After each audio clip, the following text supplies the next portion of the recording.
slumber. After dying a dreadful death, I was a victim you might remember. A murderous cutlass took away my breath. The trial found him guilty, but he's not been sent to join me. And now they say his life might be saved. Something about Pratt and Morgan, now the hangman cannot function. That's why I'm crying out from my grave. Make him pay the same way we stay. I hear they begging for mercy. I hear they pleading for sympathy. The same sympathy that brutal murderer didn't show me. So now I'm begging society, execute the capital penalty in memory of me and the souls in this victim story. Remember me, the murdered one, me, buried dead and gone, me, cut down in my prime, me, and his wicked crime. So when the killers cry for mercy, before you go out soft with pity, just remember this victim story.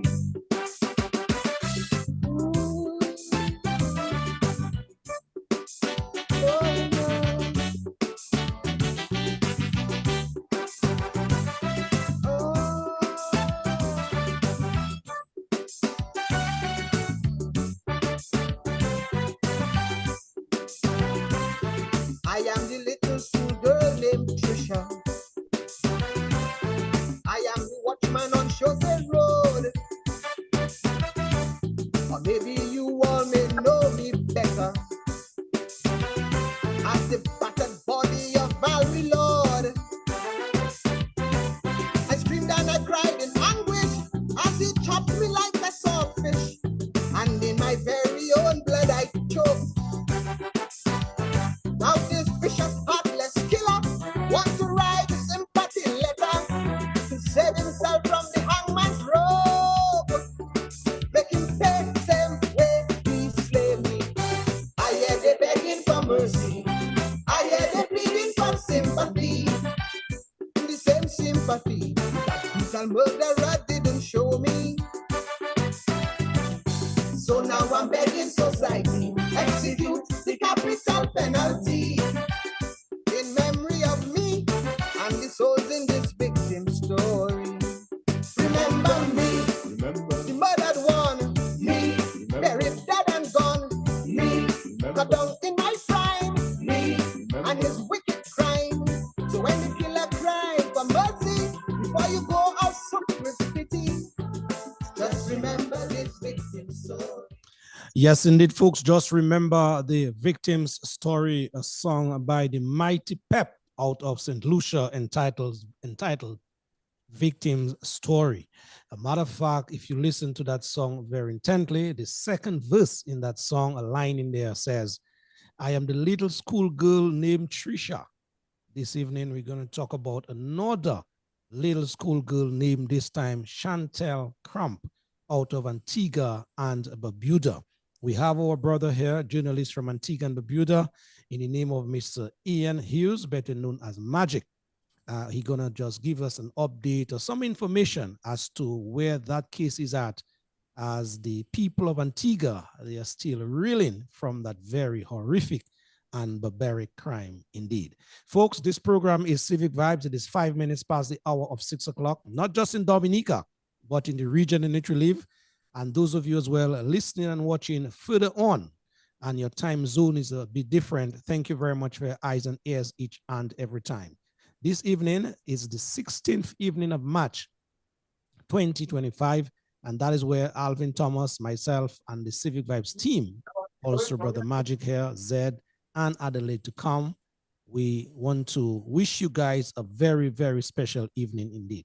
And so whatever you guys are up to at this time, please make yourself feel very, very comfortable because I can tell you the 2 hours we have here to spend, it will be very, very interesting, a 2-hour program indeed. Without saying much more, Brother Alvin Thomas, greetings to you, my brother, and welcome. Yes, greetings, Lofty. Good to have you again, another Civic Vibes program. where we, of course, bring the information, dialogue, have the conversation with the people. So I do look forward to say a pleasant good afternoon and good evening. It's already 6 p.m., yes, to all our folks who have already logged in, both at home in Dominica and in the diaspora.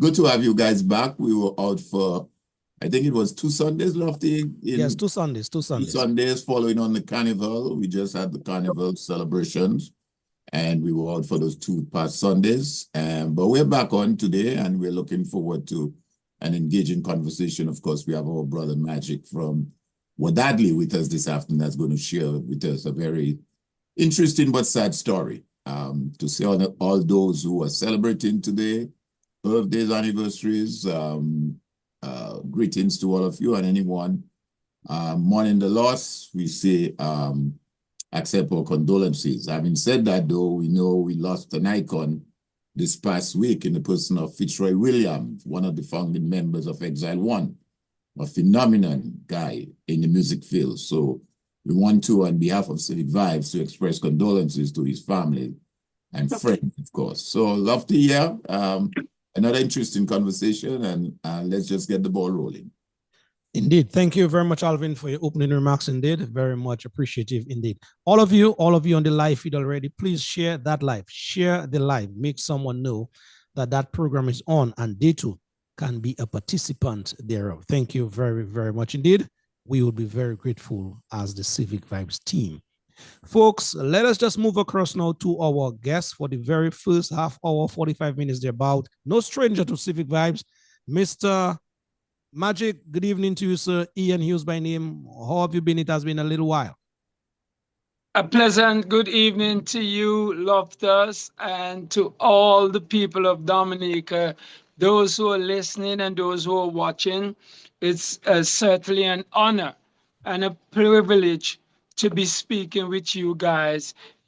As much as it's a sad time and it's a distressed time to be having a conversation, life does go on and we need to find an solution to the problems plaguing us here in Antigua and Barbuda, and specifically to what has happened with the death, the murder of this young 9-year-old Chantel Crump. So much surrounds this. And I want to thank you so very much for inviting me to have a conversation with the people of Dominica. You know, we are one in the OECS.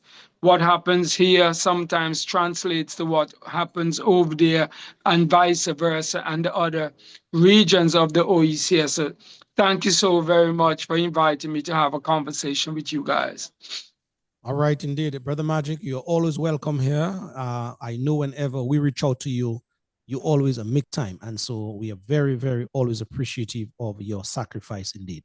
Thank you very much. Brother Magic, before we get into the meat of things as it pertains to the 9-year-old Chantel Crump, as you alluded to earlier, just give us overall from your perspective as a reporter on the ground, what is the crime situation like in Antigua and Barbuda? Generally. Well, Antigua and Barbuda is a relatively safe place to be.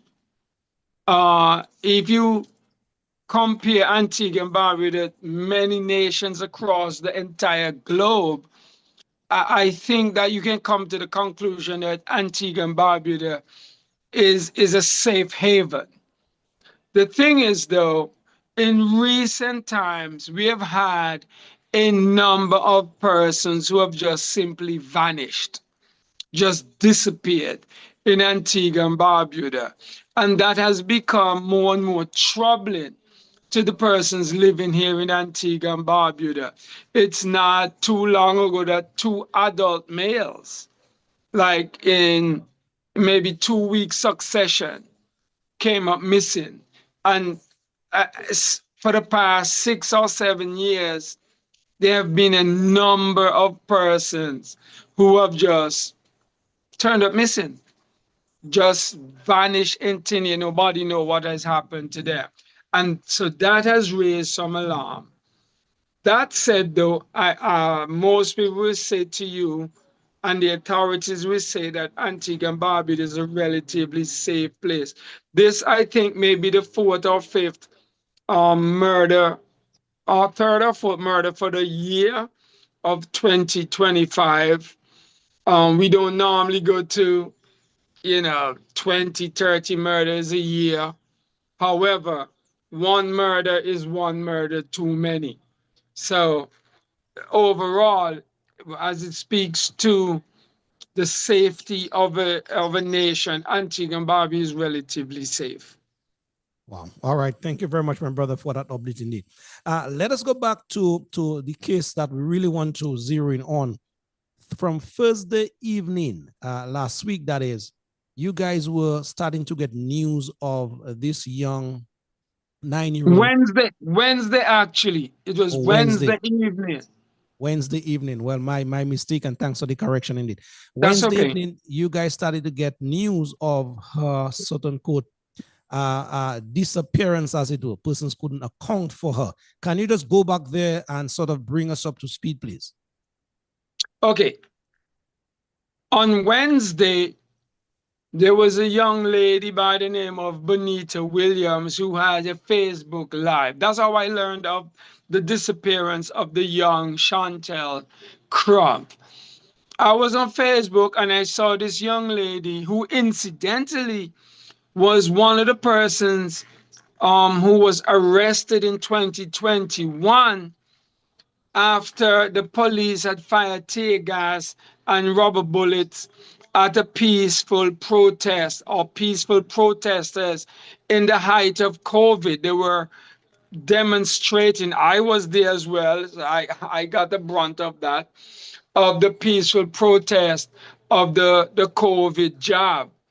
And this young lady was one of those young ladies who incidentally was arrested. Anyway, that said, she was on live and she was talking about the disappearance of this young 9-year-old. That was Wednesday evening. And she stayed live all through the night, all through Thursday. So I got interested. I tried to find, well, what's happening? What was going on? So I searched and I learned that the parents expected this young girl. She goes to Five Island Primary School. The primary schools end at 3 o'clock. From Five Island to where she lives is less than 10, 15 minutes away. The bus is going to take a little time to bring her home and all that as people gather. She was not home 4:30. The parents were like, no, something is wrong. They went to the Grace Farm police station to report, listen, our daughter is missing.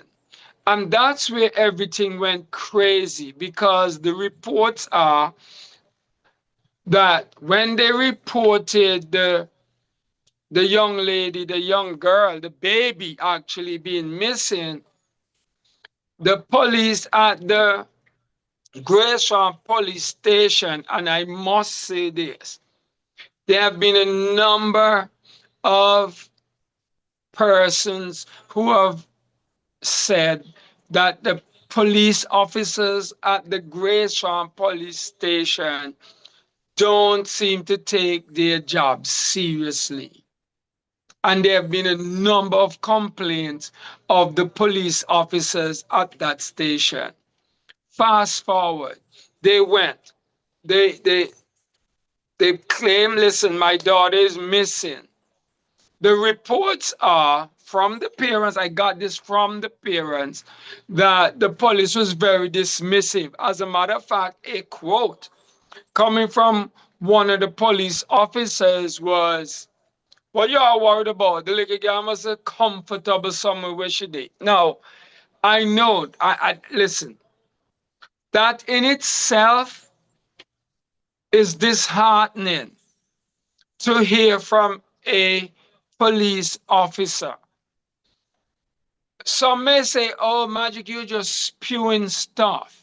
However, had the police taken that report seriously, I am of the view that they would have jumped on this immediately. They never jumped on this report. As a matter of fact, there is a quote unquote rule that no one is missing within 24 hours. And that seemed to have been the protocol followed.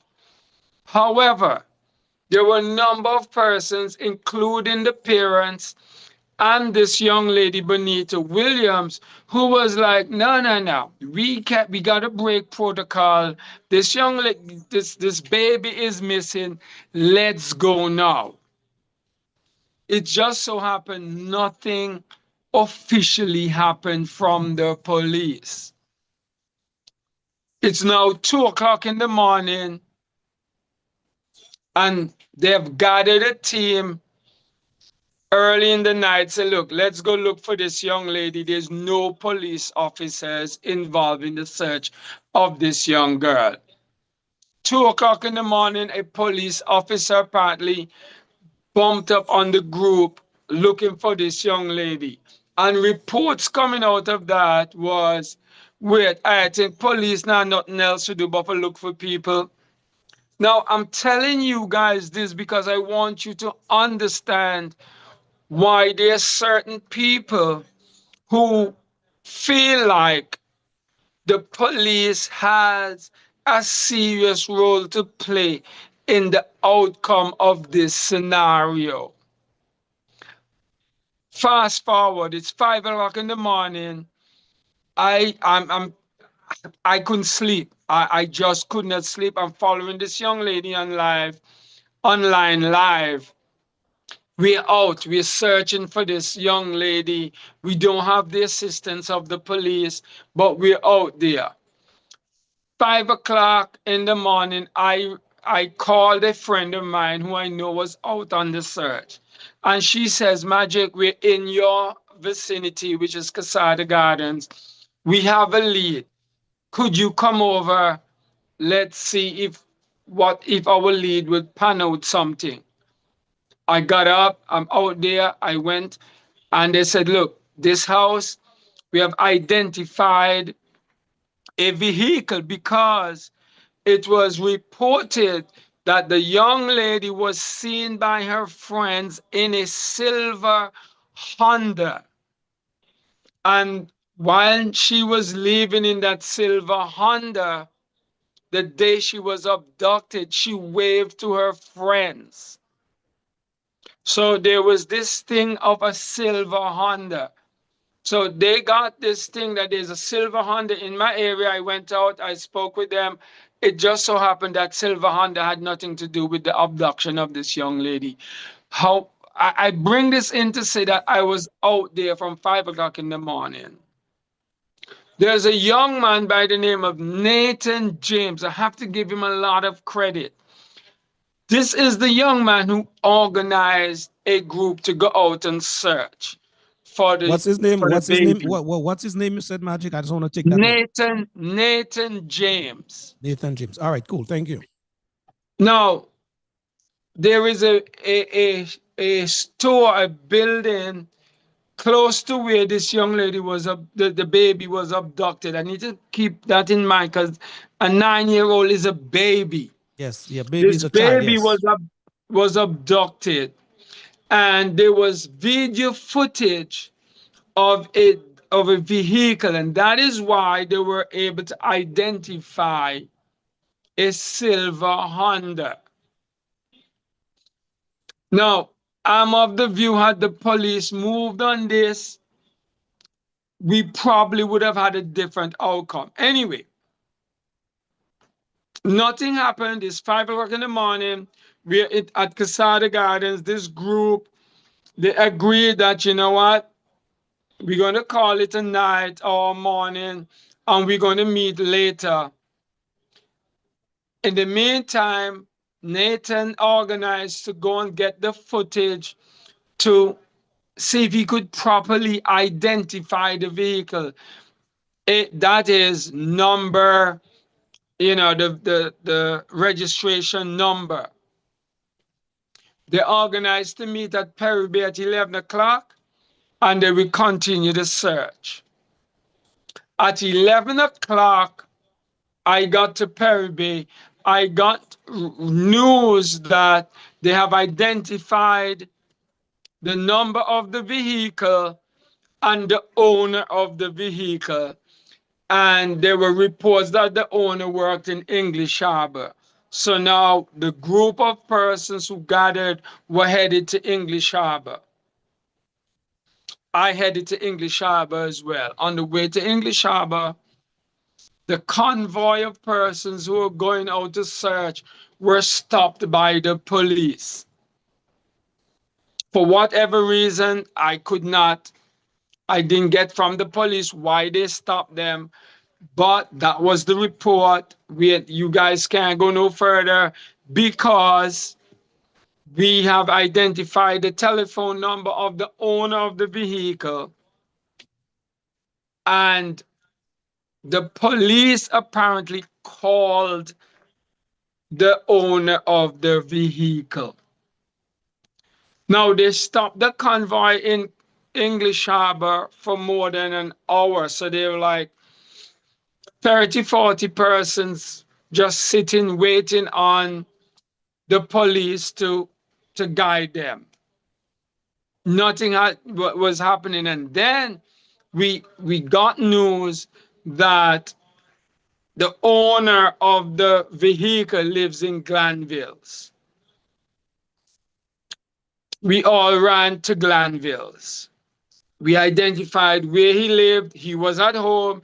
The police went in. I think they waited for a search warrant, which they apparently, executed. They spoke to the individual, a man, and they proceeded to pump his cistern, and then everything went crazy. And I tell you why everything went crazy. We got information on the site that the knapsack of the young lady was retrieved and her uniform, only to learn that that was not so. We also got information that the young lady, she's secure, she's at the Gracetown police station, she'll be at they're doing whatever they need to do, and then they're taking her to the hospital, and then she could be reunited with her parents. Only to find out that never happened. Everybody were dejected. So there's no news. They took the man into custody. That's Thursday. It's now Thursday evening. It's Thursday.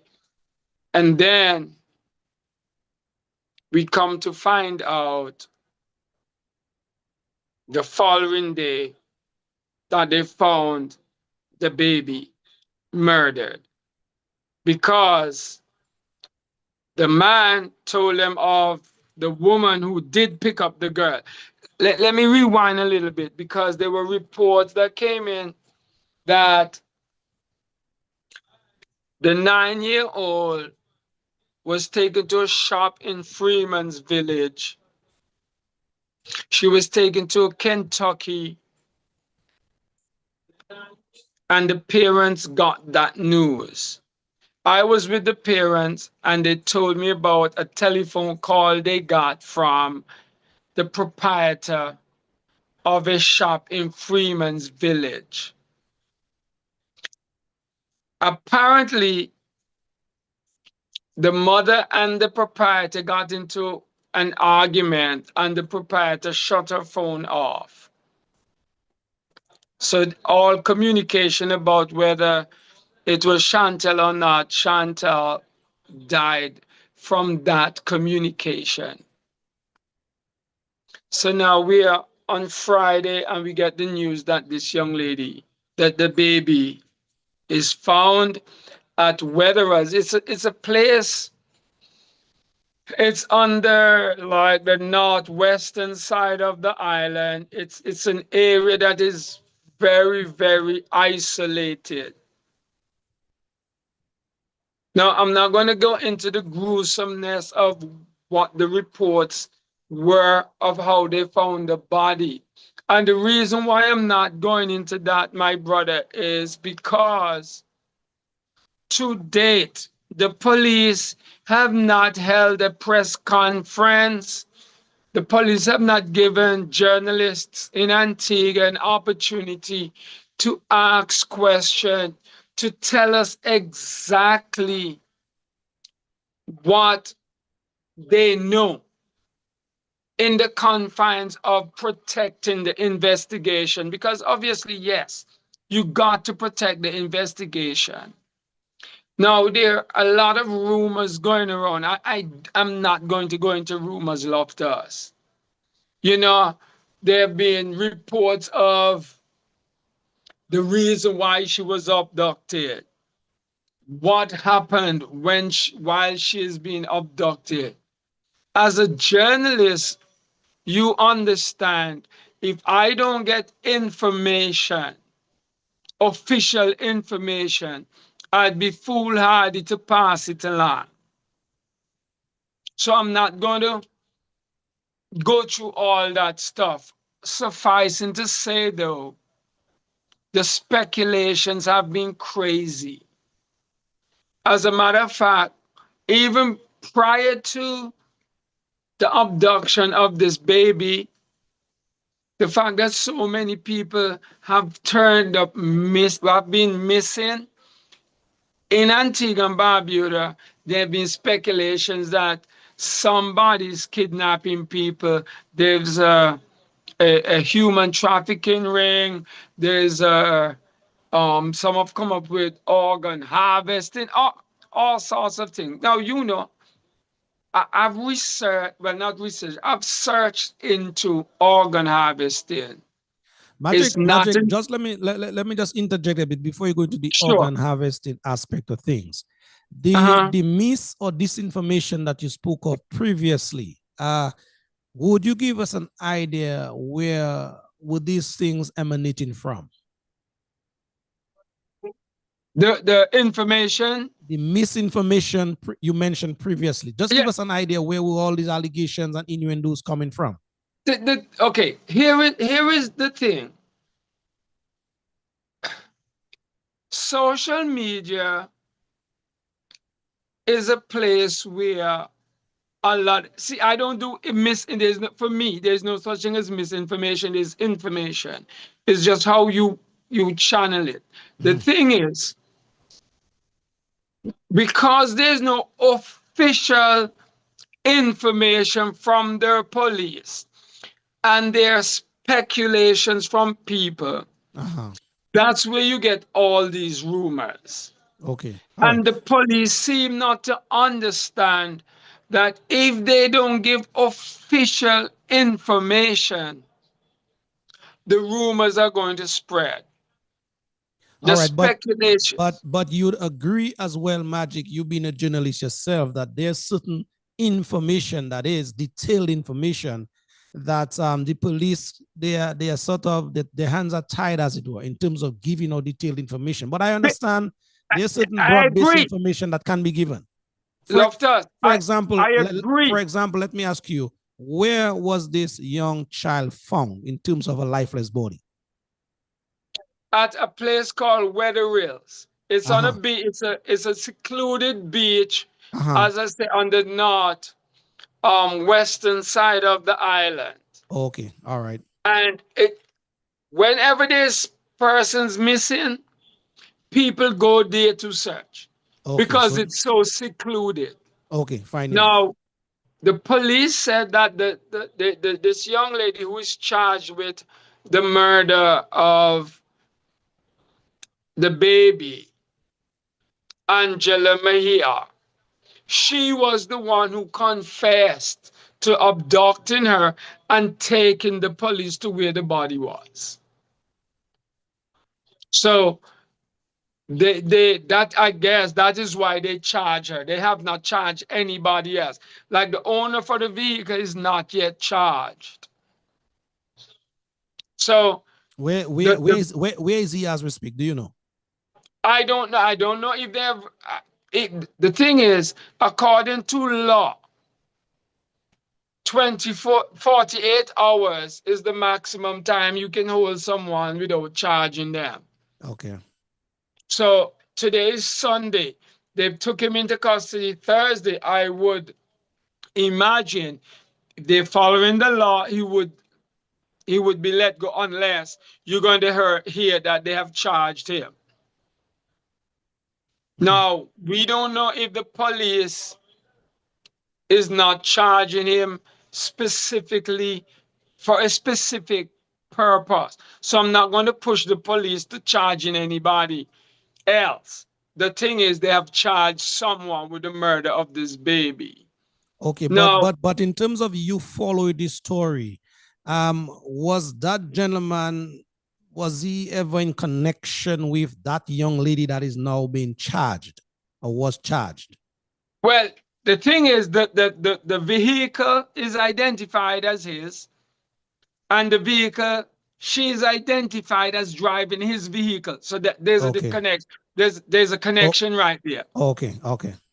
right? So outside of that, the police have not said anything officially in terms of the connection of these two Okay, individuals. point taken, point taken. Right. The thing is, I know I'll, there's been a lot of speculations on what has happened, why it has happened. As a matter of fact, on on Saturday, following the finding of the body of Chantel, the Attorney General put out a statement, and his statement spoke to something that made the speculation seem legitimate, because his statement was, following the forensic work, the remains will be taken. Now, to me, the remains speaks volumes, because, Loftus, we are reasonable people. If there's a body, there's a body. But the remains, yeah, I know some people may say, oh, they speak of remains all the time, one way. But when you have rumors about how the body was found, it leaves a lot for people to wonder. Hence, the police needs, in my estimation, to hold a press conference and say to the people of Antigua and Barbuda, yes, this is what happened. This is what we have found. We are following leads. We can't tell you our leads. However, these are the basic things that we can say to you. Yeah, So the people point of taken. and this is what I've been saying. Mhm. Now, the people have come out in thousands. Some have even suggested the death penalty, whatever. But now you know it doesn't work like that. As a matter of fact, the prime minister came out with a statement and he was clear. He's not for the death penalty. Also, Antigua and Barbuda have signed on, like most of the countries in the Caribbean, that they signed on to this idea of no death penalty. But people have asked for that. The leader, Alex Martinez, of the Hispanic community, as they call it in Antigua and Barbuda, has come out and asked, listen, don't put all of us as villains.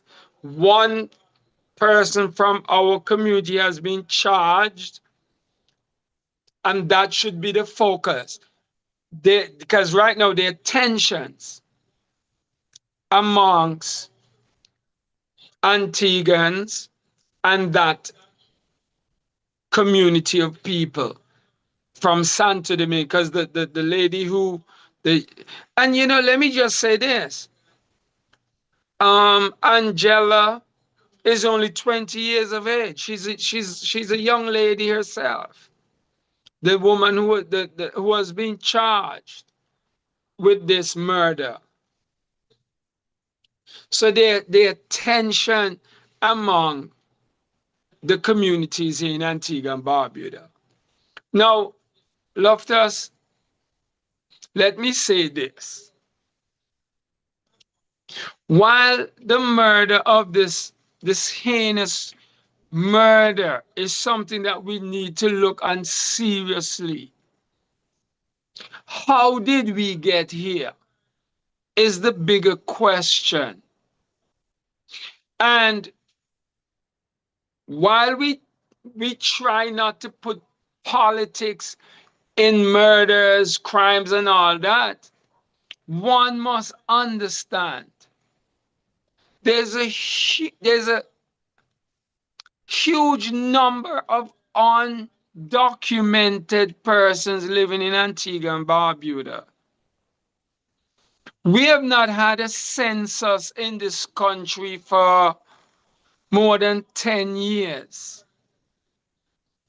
We don't have, while there was a program of naming and the streets and numbering houses and getting proper details, that has not been instituted.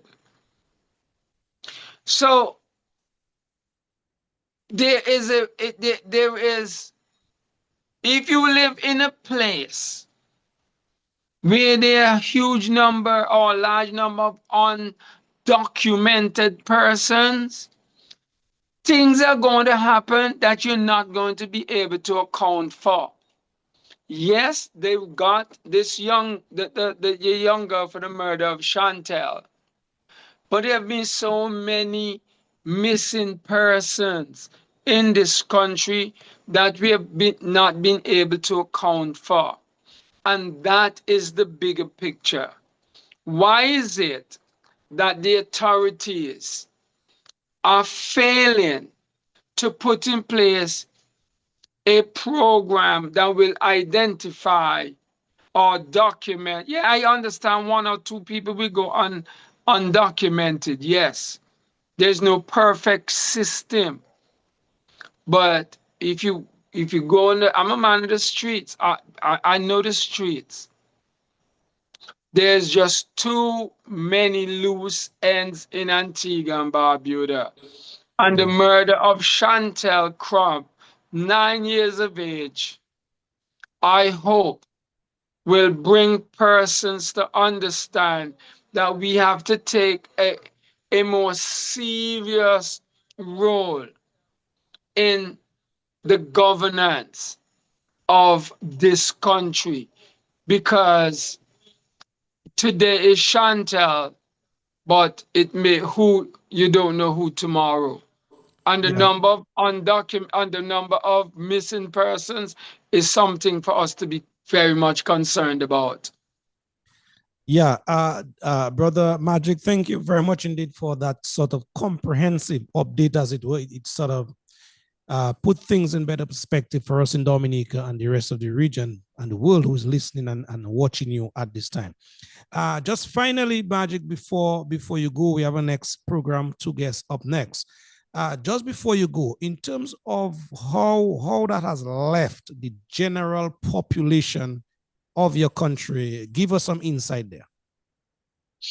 Well, let me say this. I have spoken to a number of persons, and they have said, Magic, I don't know how to navigate today. I'm just not feeling me. I know a friend who was like, you know what, my blood pressure gone high. I'm just in a state of uneasiness. This is shocking. It's like there's a crowd over Antigua. I mean, when you look at the murder of an innocent baby. When you recognize that we don't understand the reasons why, even though there's speculations of why, that there's sacrifice for this, we don't know. I mean, if the fact that the Angela they claim would have agreed that yes, I'm the one who took this young lady, we need to know, did she confess to the murder? Because here is the thing, my brother. While Angela is being charged with the murder, you may not be able to find her guilty on the murder. And this is what people need to understand, because the law, there are people even suggesting that no lawyer, and this I want to make this point. People are suggesting that no lawyer should take the case. That is crazy. I understand the emotions. But of course she has to have an attorney. She cannot be denied an attorney, my brother. I mean, yes, I understand the emotions of a 9-year-old. I feel the pain of the parent. I don't even know, like I said, I have 7 girls. I don't know what I would have done if when one of my girls was abducted and then found murdered, brutally murdered. I don't know if I could have contained myself. At the same time, though, we as a people must understand that there is a process, Yeah. right? And I know Antigua and Barbuda is not going to be the same place following this murder, because Just finally there, just finally there, Brother Magic, before you go, because we mm, have to go in just a bit. I heard news that the government of Gaston Brown sought help from Scotland Yard as it were. Can you confirm that? I have not confirmed that. Here's what I'm going to say. When Assad Michael was murdered, the MP for St. Peter, the government announced Scotland Yard. It never Okay. happened. Okay. All right. So, the thing is, one would hope that they can separate the two, because a 9-year-old baby is certainly not an MP. True. Yeah. All right. Brother Magic, thank you very much indeed. Any final thoughts from you before we go, because we have to go in the interest of time? Let me just say to the people of Dominica, there are a lot of Dominicans living here in Antigua and Barbuda. I've often said to you that I'm Dominican as well, that, we're still a relatively safe place.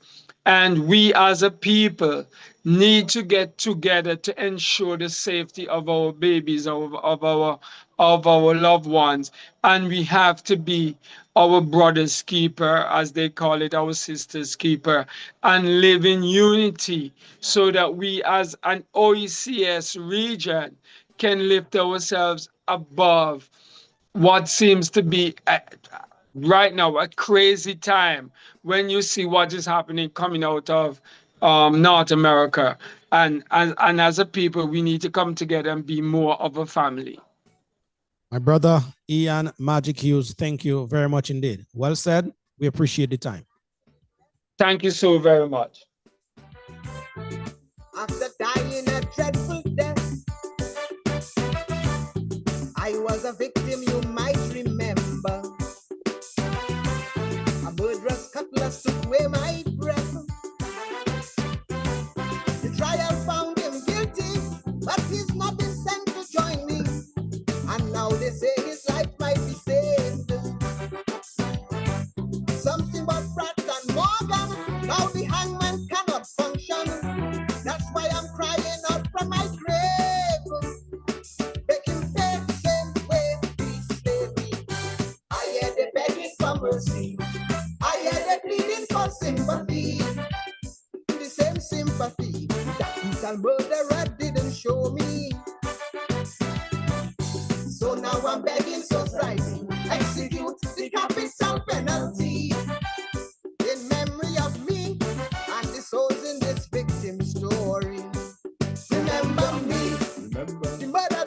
All right, those of you locked in at this time, it is quarter to the hour of 7 o'clock in Dominica and the Eastern Caribbean. And it's wicked crime.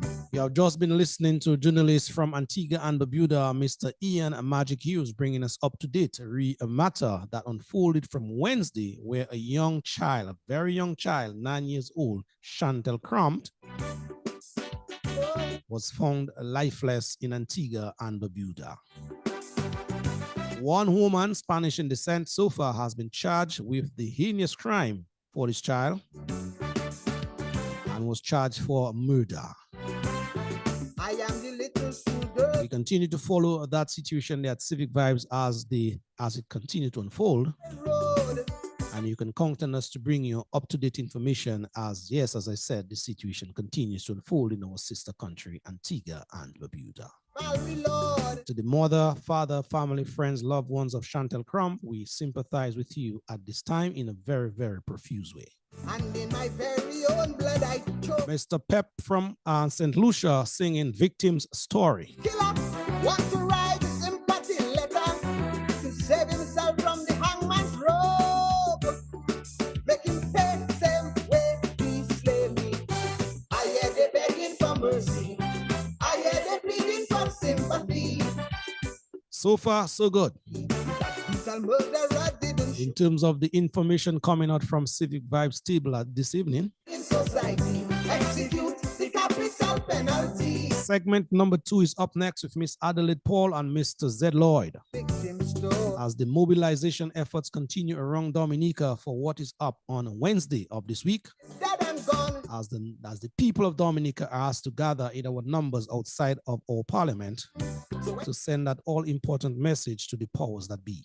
I'll suck with pity. There shall be no more stealing of elections in Dominica. So yes, Brother Zed Lloyd, Adelaide Paul, up next in just a bit with that conversation.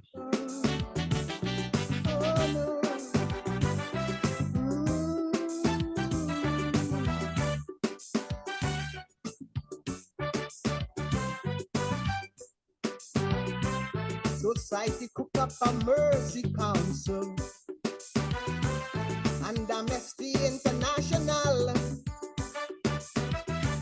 They're so concerned about the rights and freedom of these murderous criminals. After 5 years in prison, everyone forgets the victim. The prisoner's rights is what make him fame. 1994 was a good one because a killer named Solomon, they set him free and he killed again of these murderous criminals. After 5 years in prison, everyone forgets the victim. The prisoner's rights is what make him fame. 1994 was a good one because a killer named Solomon, they set him free and he killed again. Make him pay the same way he slayed me. I hear they begging for mercy. I hear they pleading for sympathy.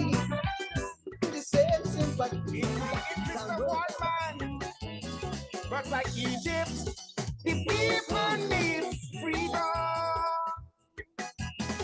If you cannot deliver, then give us back our dollars, sir. Stay in your lane. We know you know our country, love to spend the money, sir. Stay in your lane. The people frustrated and tired. Dominicans have taken all they can. Now, to introduce the second segment, we are hearing from Brother Checo. House break. He calls this one, Give Us Our Electoral Reform. May 29 and blood that was shed. So if you don't deliver for what we pay, guy fool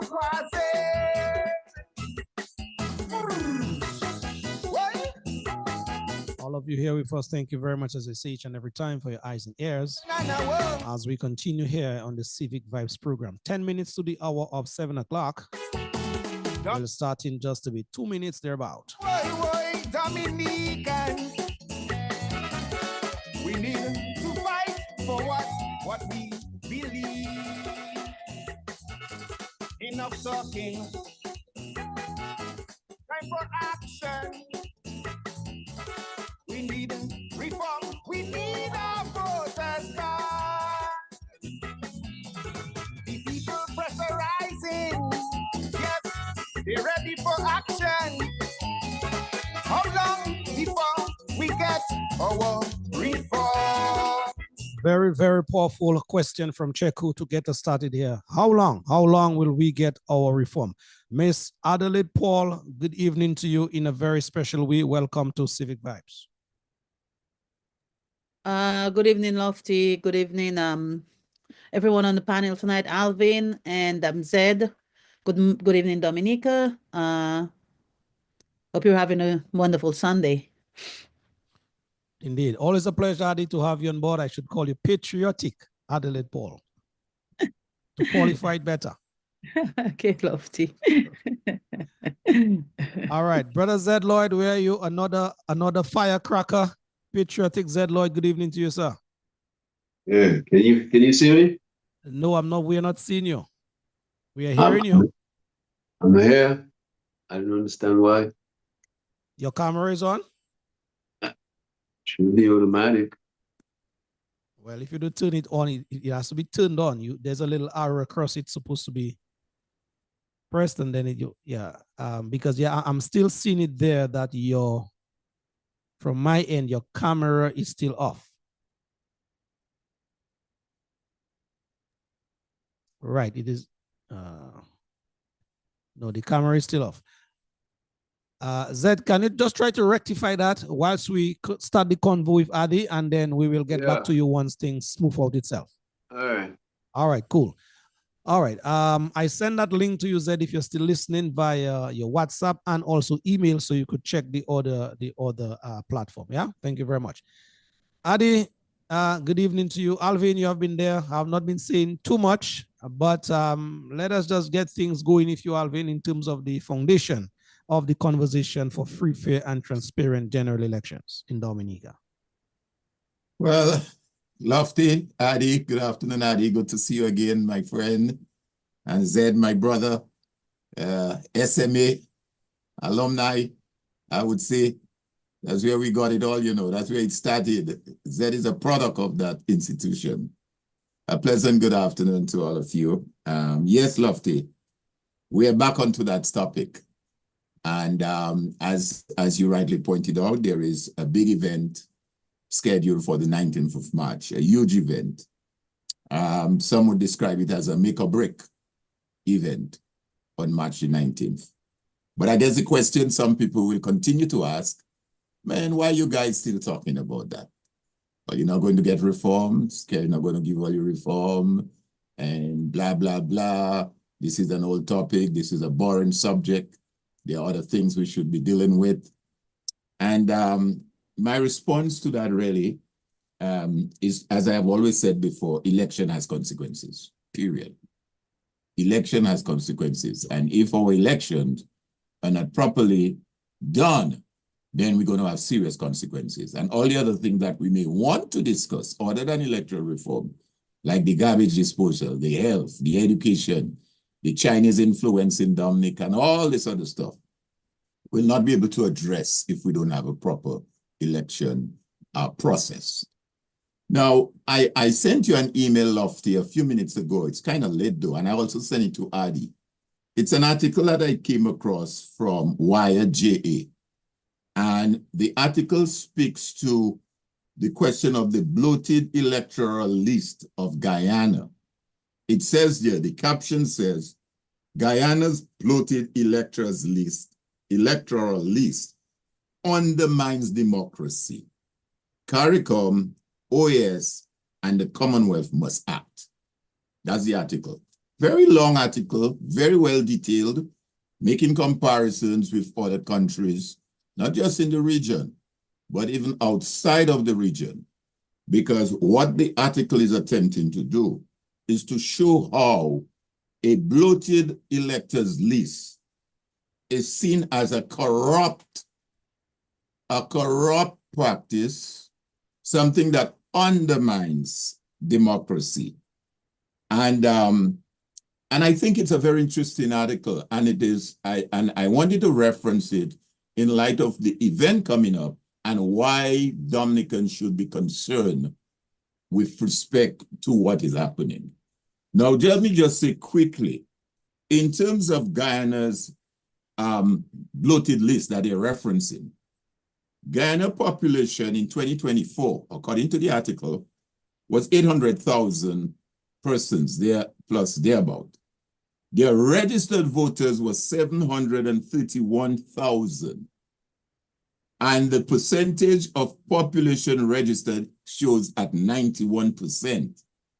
And then they were showing further in the last general election, the turnout was 72.5%. And they consider that bloated. In Dominica's case, Dominica's last electors list that was used, I'm referring now to the 2022 and prior to that, the 2019. The electors list was 74,844 with a population of 70,000. So in other words, we had more persons on the electors list than the population of the country. Do you see what we're talking about? We had an electors list of 74,844 with a population of just about 70,000 persons. So we were well over 100% bloated. So clearly, you can see if they're talking about Guyana, bloated list undermines democracy. What are you going to say for Dominica? And let me say also, that was one of the areas that the CCJ pointed out, that the electors list forms the critical and central element of an election. So I'm saying all of this to say that if we are going to have a reform, one of the fundamental things that has to be done is to look at the electors list. And the way you looked at the electors list is not to do reconfirmation, but re-registration. And this is one of the issues that is at contentious as it relates to the act that is going to Parliament, the draft legislation. That there don't seem to be the Labour Party administration, led by Prime Minister Kerry, do not seem to see the need for re-registration. And then that takes us, of course, once you re-register and you take care of the list, you then have to issue ID cards to who is entitled to vote. Proper ID card. And then comes in after that, campaign financing. How do we regulate who controls the election? We see what happened in the United States with Elon Musk and how big money influence and undermines the electoral process. And these are the three major areas which I think people have to understand, those persons who may be asking the question, well, why are you guys still bothering with that? What are we doing when we come on Wednesday? We are coming on Wednesday to ensure three major things, among others, but three major things. One, the bloated list is rectified, and CARICOM recognizes as an issue. Two, that proper voter ID is issued so that we have a free, fair, and transparent election. And three, that there is some control in terms of who can buy and pay for election. Disclosure, again, transparency. So I just wanted to introduce that in terms of the question that will be asked, well, why do we come again? What are we coming to do? What are we coming to say? I think if the Dominican people understand the significance of those three areas that I just pointed out, will sort of give them the urge to come out on Wednesday. All right, Alvin, thank you very much. The foundation is very, very well laid. I must thank you very, very much indeed. Adi, Zed is not here with us as yet, but would you mind continue on where brother Thomas left off? And also there's this ongoing mobilization efforts that you, Zed, and others in the diaspora have been part of. Would you mind speak to that as well in terms of, as we dive into the conversation? Absolutely, Lofty. Excuse me. That was a very good excuse me, area that Alvin started off on.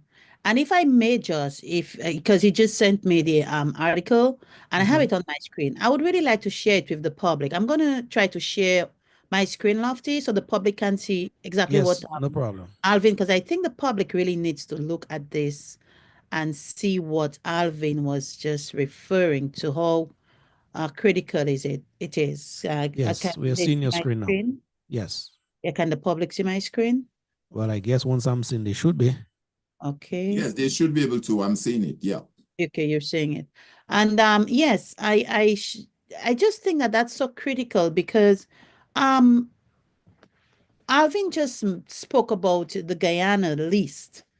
And I would like the public to really take a close look at that list and look at the population of people in 2024 versus registered voters. And if we had to put, like Alvin was just saying, if we had to put Dominica on that list, Dominica would be all the way at the top because if for every one of those numbers, every one of those countries, look at that. There are less registered voters than in the population. Yes, And sure. Dominica is the only one where we can see there are more registered voters in Dominica than our actual population. And this is just absolute insanity. And this right there speaks volume about where we are in Dominica as a people and where we're going in terms of our elections and the need for fixing that process so expeditiously and so importantly. Just little addition to that, from CARICOM, it says it is mathematically and demographically implausible for a country for a population of about 800,000 people or 800,000 to have over 731,000 registered voters, an alarming 91% of the population. This is far above the international norms and regional trends, making it a clear red flag for electoral fraud and manipulation. And this, it just goes on, does that last part I'd like to say. Organizations such as CARICOM, the OAS, and the Commonwealth cannot continue to sit idly by and ignore this blatant threat to democracy. If these bodies remain silent in the face of such anomalies, they forfeit their credibility and impartiality. The fact that Guyana is now a Petro-Carib state should not tempt these organizations' leaders into succumbing to political patronage and returning a blind eye to electoral malpractices. This Adi, just before you go there, just keep that screen up still. Yes. Because where did that code come from, Alvin? It's right here in the bottom of it, right here. If you see, can you see it now? No, I just want to know who, in terms of the originator of that document. Oh, let's see. It came CARICOM, from, right? Yeah, it's Wired JA. It's called. That's Okay, from Wired JA. Yeah. Okay. Basically, the point that I'm trying to make, just go up a bit. And that came out just a couple of days ago. March the 10th. Recent. Where you read? Okay, right there. Back down, Adi. Okay. You read a point about mathematical. Oh, this right here. It's right here. Can you see it now? Okay, yes. It is said here. It says here, it is mathematically and demographically implausible. That is the sentence I wanted to really expound on. In that these people, they can deal with the Queen's English much better than I am. What I normally say, Alvin, Adi, and Zed, in Dominica, there's a mathematical madness going on. In that in 2009, our electoral office, they put out a list to the public numbering 72,879 eligible voters, where our population in Dominica is just about 70,000. And so these people there from YGA, they have it right on the money. But in Dominica, I say and continue to say something is mathematically mad with the numbers that we're putting. And I agree with you, Ari. If Dominica was to be placed on that list, we would be topping the list. Yes. Sorry Certainly, about that. yeah. You can continue. I just wanted to punch in that point. That's okay, Lofty, and you're absolutely right. And so this is clear evidence that if you really read this whole article, I haven't read the entire thing because I just got it from Alvin. I just perused it real quickly, stopped on this. I thought that was very critical information. And another part that it really speaks on is the way that CARICOM has really not helped the situation, and to the situation in Guyana to get better. They spoke about the very same things that we complain about in Dominica, talking about dead people voting, people from overseas coming in and vote, the very same issues. And the people who advocated for change in the past, when they're in the seat now, they're not advocating for the change. Hence the reason that Dominicans, and it comes right back to what we're discussing right now. Do I still need to share my screen? Yes, go down to the end, Adi, to the call for action. Read that last portion. That's important. All the way to the end where it says, go back. Yeah. Conclusion. Yes. That's important. See Read that. Yeah. Yes. A call for immediate action. The evidence overwhelmingly supports the conclusion that Guyana's electoral list is not just bloated, it is deliberately inflated to allow electoral manipulation. A clean electoral process cannot take place under these conditions. CARICOM's silence in the face of electoral corruption is a betrayal of its role as a regional body entrusted with safeguarding democracy. If Guyana's bloated voters list is not addressed, it will set a dangerous precedent for future elections. My goodness, I swear, I feel like I'm in a twilight zone. I feel like I know, I'm telling you. This is Dominica. This Yeah. is Dominica right there. Regional and international bodies must act now. Failure to do so will render CARICOM, the OAS, and the Commonwealth irrelevant as impartial defenders of democracy. And that is what we're fighting for on Wednesday. That is Wednesday. Right there in a nutshell, that is Wednesday. If you had any doubt that you should go out and support this, how did Bosso say he had a something hope? Operation Operation Restore Hope. Operation Restore Hope. And that is what this is.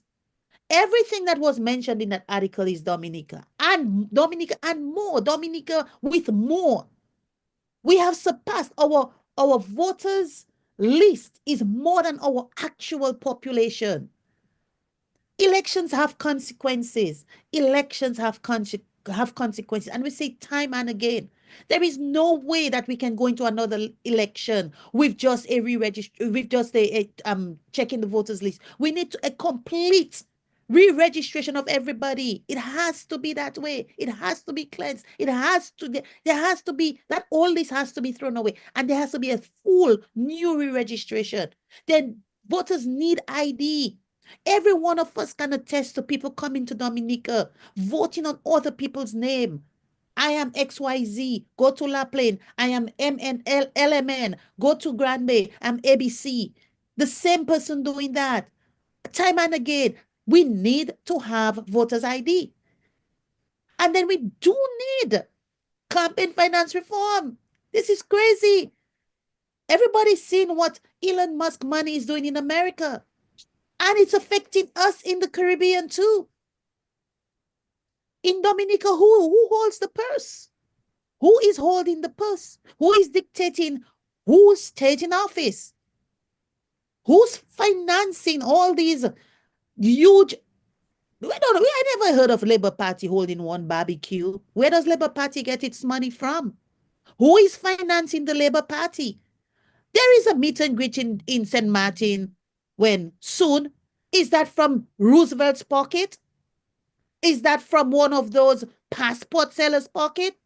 Is that from the man who controls our treasury's pocket? Who's controlling that money? And those are the kinds of things that people have to be on the road for on Wednesday to address these very things. Because without a proper election, Dominica will stay doomed in that constant backwardness that it's suffering from, when we could do so much better. So I'm Indeed. going to Adi, stop now and give, I see Z is ready now. yes, So indeed. Adi, Hello. well said, indeed. Well said. Zed, I think you have sought out yourself in terms of the camera aspect of things. Zed, are you hearing me now?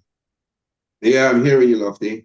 All right, and we're seeing you and hearing you loud and clear as well. So yes, you have been listening to the conversation. Your take based on what you have been hearing so far. Well, all the factors coincide. I think Ali and Alvin kind of brought it there. I mean, I want to look at it from the broader Caribbean, you know, and why these things continue. What we have, man, is a club. It's a club. You understand now why these other leaders over there cannot call on Roosevelt to do the right, or why Roosevelt cannot call on these other leaders to do the right. That is why the Caribbean continues as it is. It's a bunch of guilty leaders who cannot correct the other leaders. So what you have is a guilty club, a collective of guilts.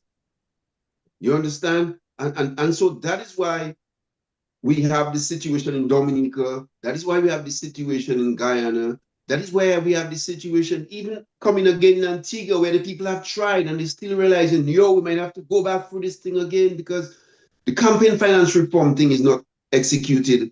And wherever it's not executed, it creates a problem because as long as you do not address the money sources in elections, it will trump a lot of other things that you're trying to do. A lot of other things. And so I see them all connected. That's why we have a regional security force come to our shores when we have elections and we're trying to fight for justice. Because why? These other corrupted leaders are the ones who are voting for these forces to come to our shores. So the same thing when they have in theirs, Roosevelt will go and sign the thing, and this one will sign the thing, and they will sign the thing. So the people are getting played. We're getting played by a club. You understand? And it's not even a club, say, of independent people in different countries, you know. These guys think as a political party collectively. So you have almost like a Caribbean Labour Party. You understand? A Caribbean Labour Party. So it's not like they act in concert.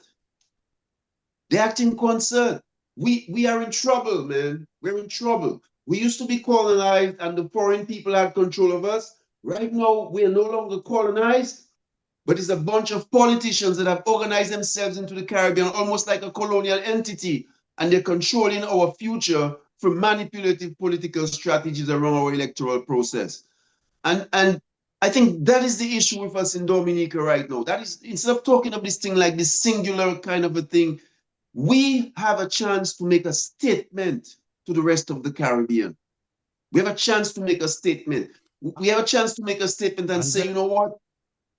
And said not tripping you, just hold that point. I don't want to forget that point in that what you said about these leaders are sort of collaborating the efforts from a regional standpoint, and they are now pushing on us as a people this Labour Party concept as a region as a party in the region.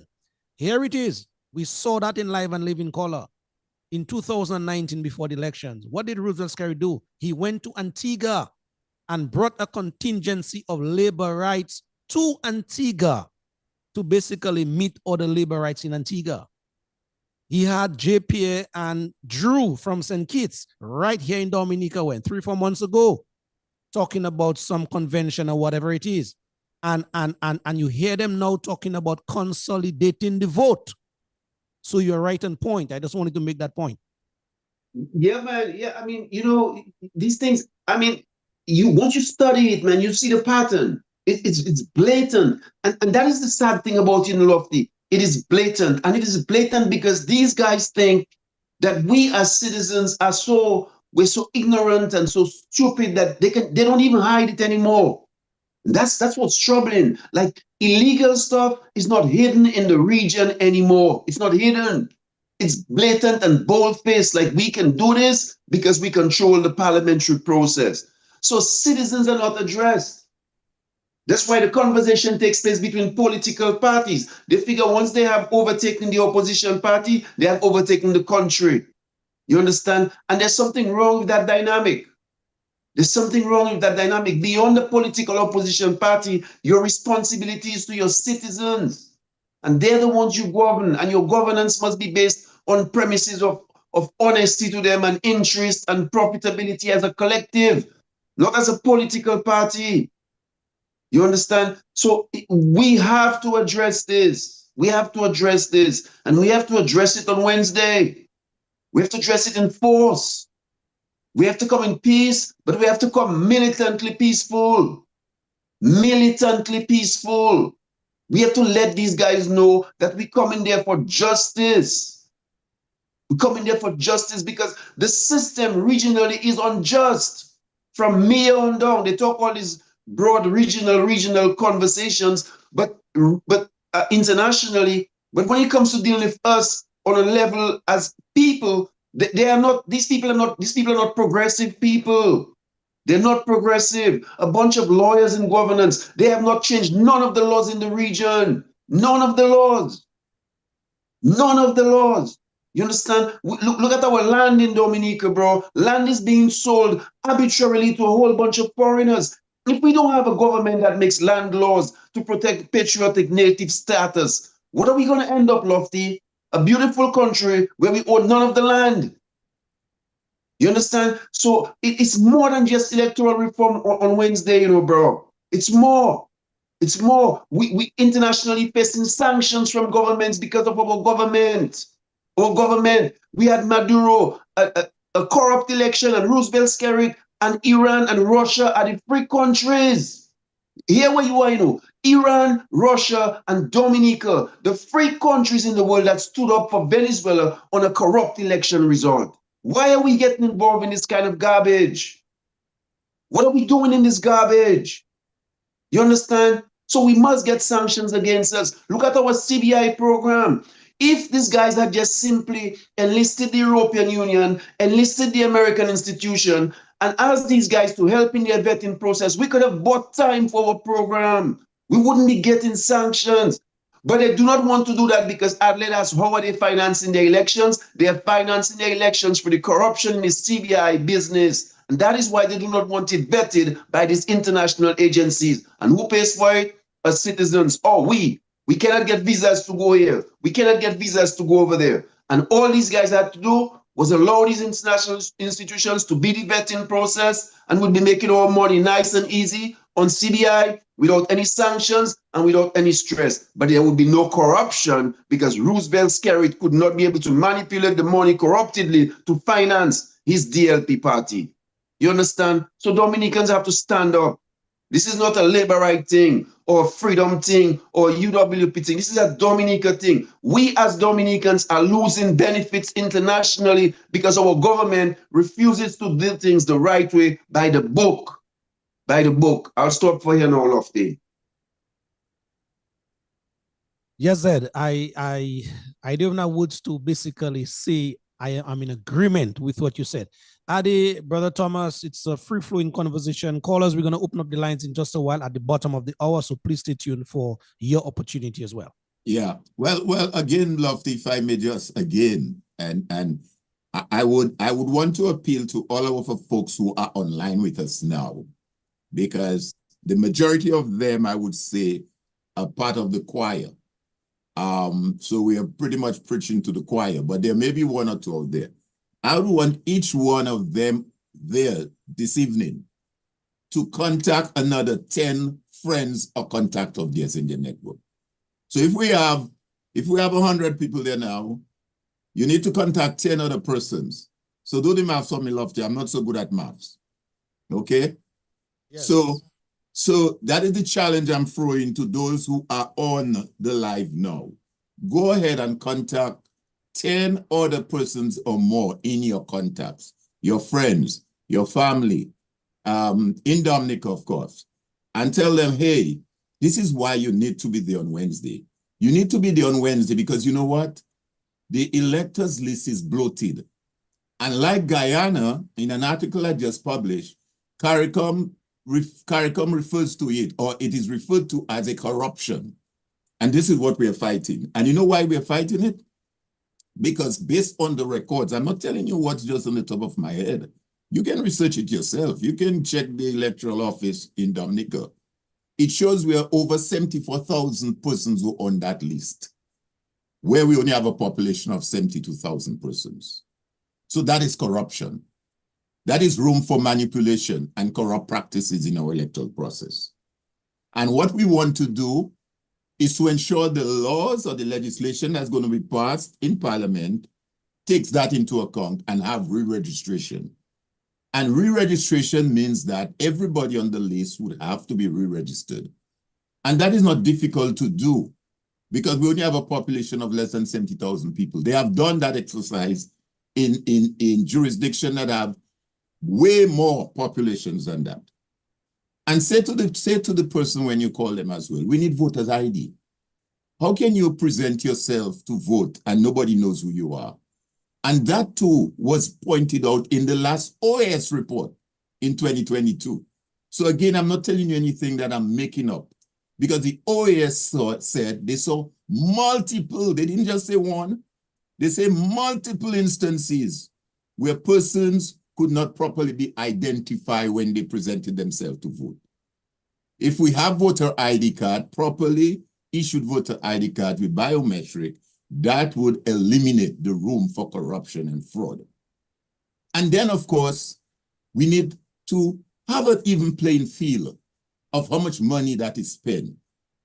Do you want someone to just come and say to the government, hey, we're giving you $20 million or $40 million to run the election, and after the election, now who pays the piper calls the tune? This is what we are asking you to come out on Wednesday. So I think we have a job, those of us who are there on the feed and listening, to be able to explain it like that to everyone. So that when somebody comes up with the argument, you guys are at it again, you guys call for a reform, and now you're getting reform, you don't want reform. What is this protest? All this is nonsense, this is a waste of time. You are able to explain and buy over and explain to everyone, including supporters of the Labour Party, what we are trying to achieve on Wednesday. Indeed. Dorival Drago, basically he did your point, Alvin, that you made. Adelaide, you'll come in just a bit. He says he did that already in terms of contacting some of his folks in Grand Bay, and they will be there, Dory Drago is saying here. So Dory, thank you very much, my brother, for your help in that department. Gerald Vital, says something here which I want to read in terms of Brother Zed Lloyd's contribution, a tongue twister here, contribution earlier. He said, this Brother Lloyd is brilliant in his mind and thoughts and where Caribbean politics is concerned. He continues by saying, Brother Lloyd is a future voice and a leader for Dominica. In caps, we need to pay heed to this brother I am adding now. Zed Lloyd, so some kudos, compliments coming from this brother and other people your way as it pertains to your leadership in that department. Lofty, leadership is a collective thing, it's collective. It's collective, like, we can deal with the philosophical, Well, it is collective, but yeah. Everybody have to play their part.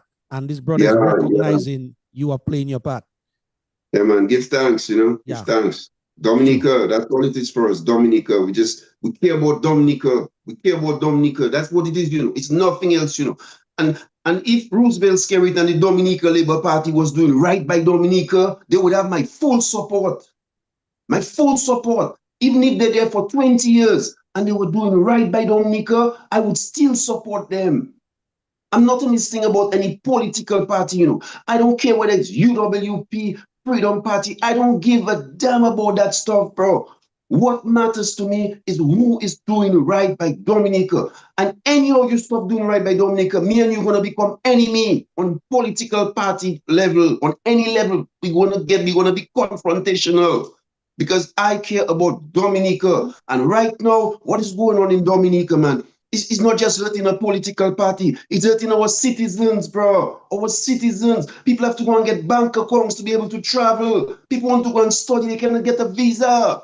People want to do little movements to go and do their little thing and do their trade. They cannot get a visa because of why? Our government and their policies. It's affecting us. It's affecting poor people, regular people. It's not just an electoral list anymore. We're losing out because our government is not acting in our interests, bro. And we have to come out and understand that for us to get a better way of life in Dominica, we have to address this government, and we have to address this government militantly peaceful. True. I because like this guy doesn't listen. Peaceful. He doesn't listen. I love And that it's time term, for you said. to feel. It's time Militantly for you to peaceful. feel. I love that term, as I said, as you said a number of times, militantly peaceful. That one for sure will go down very, very well indeed. Dave Bertrand is saying, Alvin, or is asking, making a request of Alvin. Alvin, can you make this report available on Facebook? That is the report you shared with Adi and you read from earlier. I send a note to Joan and see where we could post it on our page as well. Yeah, because I sent it to Civic Vibes. All right.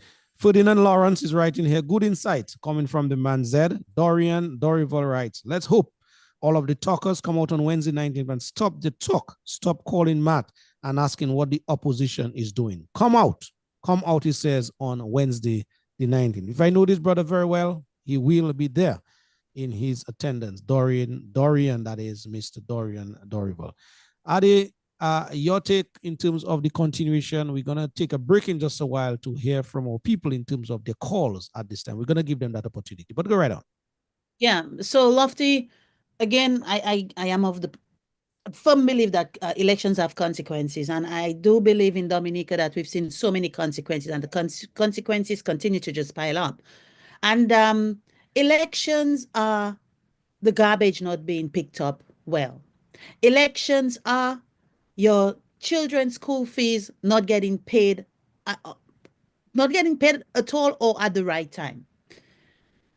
Elections are your not enough programs to protect your children against all this sexual abuse and child abuse that occurs.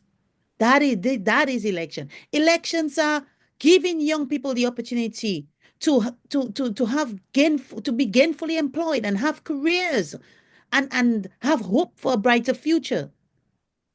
Elections are communities working together to build up each other, and not this constant divisiveness and constant always in a campaign mode. These are the kinds of things that elections represent. Don't forget our healthcare as well. Elections are having a healthcare system that can protect every citizen and give citizens the opportunity to feel safe and even and healthy and not fearful of going into a system where they're afraid that they will never come out. This is why people vote. That is why on Wednesday, you need to call your friend. You need to call your family. You need to call people who have a vehicle and say, listen, I'll put the gas, or we'll probably call somebody to put the gas, or let 10 of us put money together to put gas, to go up to Roseau, to stand up there to let these people know that we need proper elections. We need fair elections, and to get fair elections, we need to get these things in our electoral process.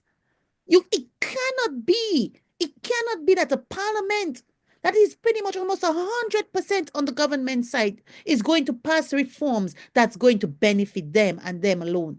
And we're going to have this government has been in power for 25 years, 25 years. That's a whole adult, That is a whole adult.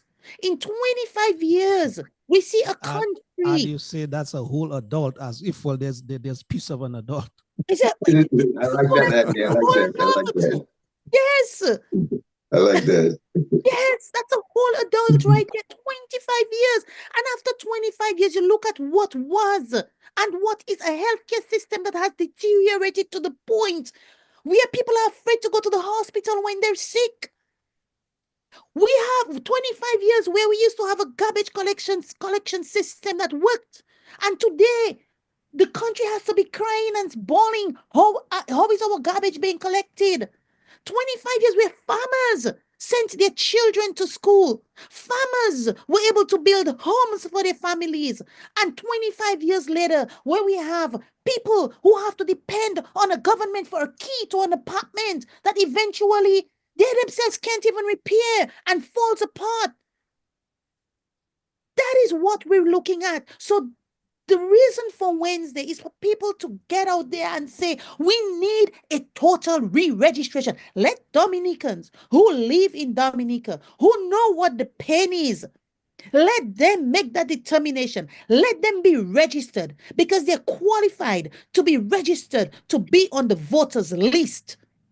And these are the people who should determine who it is that is going to represent them. And I'm going to appeal particularly to the labor rights. The labor rights. Labor rights from the town of Portsmouth, from the north. Look at our tongue. I observed Carnival last week. Oh, yeah, last week, right? And I saw all the posts of people saying, oh, Portsmouth Carnival was dead. All those people that's supposed to have the carnival, they go to Roseau and Roseau. And I grew up in an era where there was always a Portsmouth and Roseau thing, a Portsmouth and Roseau thing, a Portsmouth and Roseau thing. You know what I say right now, Lofty? There is no Portsmouth and Roseau thing for me anymore. There is a Dominica thing. And you know why I say that? Because I will always repeat that the people who from Portsmouth who got the opportunity to lift that tongue, to bring up that tongue, to make that tongue be the best place to live in Dominica, they killed it. And they had the means to do it. So don't come and tell me about this Portsmouth and Roseau thing no more. That doesn't exist. That doesn't exist. We need to save Dominica and labor rights in Portsmouth. Labor rights in Portsmouth. We had Ross. We had a thriving community. People were making money.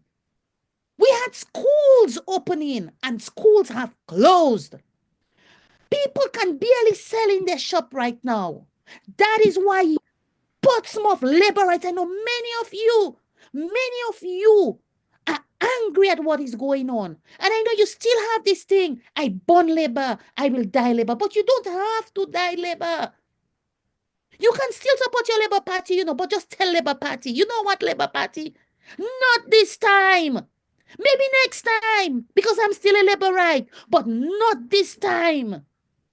Let's give somebody else a chance. Let's see if somebody else can build up our community and make Portsmouth the town that it's supposed to be.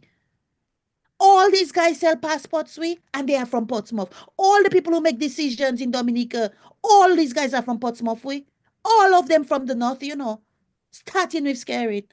And we have a community that have so much potential. That is why we need free and fair elections. That's why you need to be there on Wednesday. As a Labourite, wear your mask, put on a hat, don't make them see you, but go and say, enough is enough. We need to change this. We need a change. We need to get our electoral process freer and fairer so we can make decisions for our country. And that is why you need to be there on Wednesday. I'll stop here, Lofty. Lofty, could I hyphenate on something? Yeah, go ahead. We're gonna take a break, but you can go ahead. No problem. I was talking to a brother from Portsmouth, earlier on today, and Ali touched on this thing, man. And we're checking boy, look at the government now, boy. The government is a policy government, A policy government, the brains of the government, the legal arm of the government. The government is a policy government. Nanton is now the head of the Labour Party. You understand technically? You understand? A policy institution that run in Dominica for the last 20 years, And look at policy. Look at policy. If them man cannot provide and cater for people that they intimately grow with, that they know, that they family, that they close, that they share beers, they drink. If that man cannot take care of that collective of people, how do you expect them to take care of you? That is not even related to them, connected to them, doesn't drink their wine and enjoy their booze and have a food. How are they going to be beneficial to you if they're not even beneficial to the very people that are intimate to their coexistence as a community? That is, Portsmouth tells us everything we need to know in Dominica. Portsmouth tells us clearly that the Labour Party has no love. No love. No love. Skerrit poses that love technique like he's Mr. Love. Skerrit, there's no love. Because if the Labour Party in Dominica currently had love, policy would be #1 in Dominica. #1. Ross or no Ross. There was still many opportunities that could have been materialized for Posse as a community. Materialized. You understand? This government doesn't think of the people, bro. This government, a brother came. He came with an idea for, doing a whole thing on our garbage and doing a recycling process. You know where the brother ended up? In St. Lucia. You know why? Because Roosevelt Skerritt and them was asking him for $1 million in their pocket before he could even talk business to them. The brother is in St. Lucia. St. Lucia having recycling. A business that could be in Dominica could employ a 25, 50 man. But why? Because the same thing why all investors never stop in Dominica. Because when they come there to talk to these guys, the first thing Skerritt and Vince and all these guys look for is their cut before they worry about Dominica. That is what's been going on. You understand? So all we have to do is look at Portsmouth. Just look at Portsmouth, and you won't be surprised why Newtown is still a dump. You won't be surprised why Fly City have moved up to the next level. You won't be surprised why those things are happening. Because if you cannot take care of the people that you grow with intimately, you're not going to take care of anybody else. These guys are for themselves. They're for themselves. And Dominicans need to open their eye. We need to stop having this thing about, I don't like this guy and I don't like this guy. Let us focus on what is beneficial for us as a collective in Dominica. The Dominica Labour Party can be a good party, but the Dominica Labour Party underneath the leadership of Roosevelt Skerritt is a destructive party for us as Dominican people. It's beneficial to a few Dominicans, and they keep fooling us with buildings and an airport and all that thing. The airport is a good example. $1 billion industry happening in a small country like Dominica, and I cannot look anywhere in these people's lives and see that transformation taking place in their lives because of $1 billion being spent in the country. You have to ask yourself a question. You have to ask yourself a question. Something's wrong. Something's wrong. When I feel like playing, not one of them can get my vote. I am making no sport with them. Not one. I'm tired of the politics. I'm tired of the politics. Broken promises and gimmicks. Poor people can't take it no more, that's for sure. I'm tired of the politics. I'm tired of the politics. Broken promises and gimmicks. Poor people can't take it no more, that's why this party has to go. This party has to go. Not one of them can get my vote. They have no regard for the poor. So take a look at this country.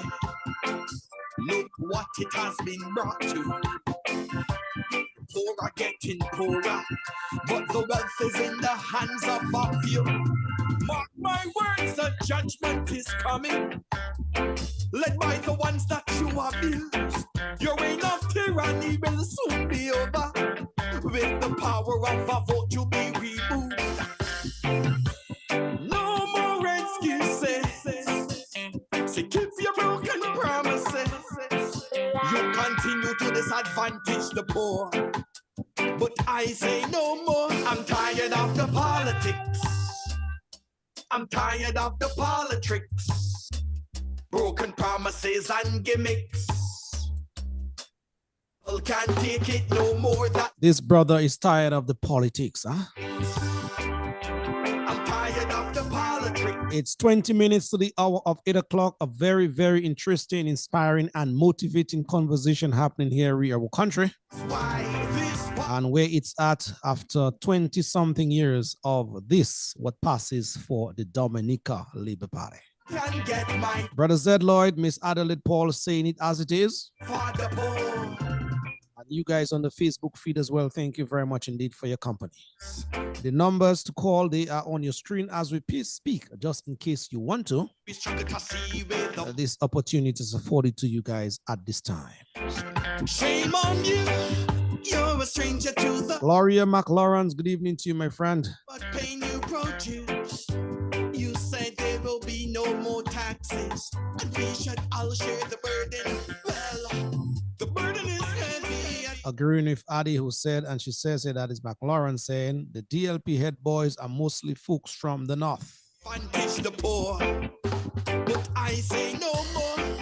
Gerald Vital writes here, Dominicans at home and overseas, labor rights, freedom rights, UDLP, and UPP supporters. We have other sons and daughters of Dominica who can come together to make a national constitution and politics better and rescue and restore Dominica's dying economy. So go out and vote. That's the line here from the man Gerald Vital indeed. Thank you, my brother, for your comments tonight. Very succinct. Ferdinand Lawrence right here. Rise up, my people. It's now or never. I'm tired of the politics. I'm tired of the politics. Broken promises and gimmicks. Poor people can't take it no more, that's for sure. I'm tired of the politics. I'm tired of the politics. Broken promises and Dorian Dorival writes, the head of the party is freedom and the advisors of the party is freedom. All who are running the party is freedom. So it's an undercover freedom party, he writes, in power. Not one of them can get my vote. They have no regard for the poor. So take a look at this country. Look what it has been brought to. Poor are getting poorer, but the wealth is in the hands of a few. Mark my words, a judgment is coming. Led by the ones that you abuse. You ain't nothing. Brother David Joseph is writing here, the turnout on March 19th will be an indication of whether or not the people of Dominica, he writes, truly cares for and about Dominica, themselves and their families. A free and fair electoral process will mean a better and more prosperous nation. Brother David Joseph, thank you. Politics, broken promises and gimmicks. Poor people can't take it. I saw the line was going a while ago. Caller, please call us back. I'm tired of the politics. Broken promises and gimmicks. Poor people can't take it no more. Poor people of Dominica, no, we can't take it no more indeed. This party has to go. Not one of them can get my vote. They have no regard for the poor. Every month we pay our taxes, and every week we pay our dues. But every day we struggle to see where the money is going. Ferdinand Lawrence, come back and right here. The message from Adelaide and Z tonight needs to be echoed from the four corners. What's left of our beautiful country, Dominica. You said there will be no more taxes. Laurie McLaurin, thank you very much indeed. John Joseph, you're on. Good evening to you as well. Brother Marshall Lawrence, right? Alvin, anyone, please define ordinarily residency. Thank you. Alvin, that's a task you have on your hand from the man, Mr. Lawrence, asking you, or one of us, to define ordinarily residency, what that means. Yeah. This party got to go. By any means necessary, as the man behind me says, Malcolm X. Let it come to an end. Dear, just run to like catch it, brother. Can get my vote. Yes, indeed. Not one of them can get my vote, indeed. It's 7:45. Alvin. Yes. Do you want to take on that task in defining ordinarily residency, a person ordinarily residing in Dominica for the thanks, Lofty, and thanks for the question. I was just quickly going through my constitution, the Dominica Constitution, actually, which clearly outlines who is considered ordinary residents and qualified to vote. And just in quick layman term, before I refer to the specific section of the Constitution, to say that this person or individual must be residents in the constituency or the area in which he or she is eligible to vote for that representative of theirs in Parliament. So for example, if the representative for Roseau Central or Cottage, that individual must be residents in Roseau, in Cottage, or in Granby. And it is not the question of where you sleep there one night, you sleep there the other night. That must be your main place of residence. Now, if I may just refer to section 33(2)(a) of the Constitution. 33(2)(a), it says, every Commonwealth citizen of the age of 18 years or upward who possesses such qualifications relating to resident or domicile in Dominica as Parliament may prescribe shall, unless he is disqualified by Parliament from registration as a voter for the purpose of electing representatives, that's important, be entitled to be registered as such a voter in accordance with the provision of any law in that behalf, and no other persons shall be so registered.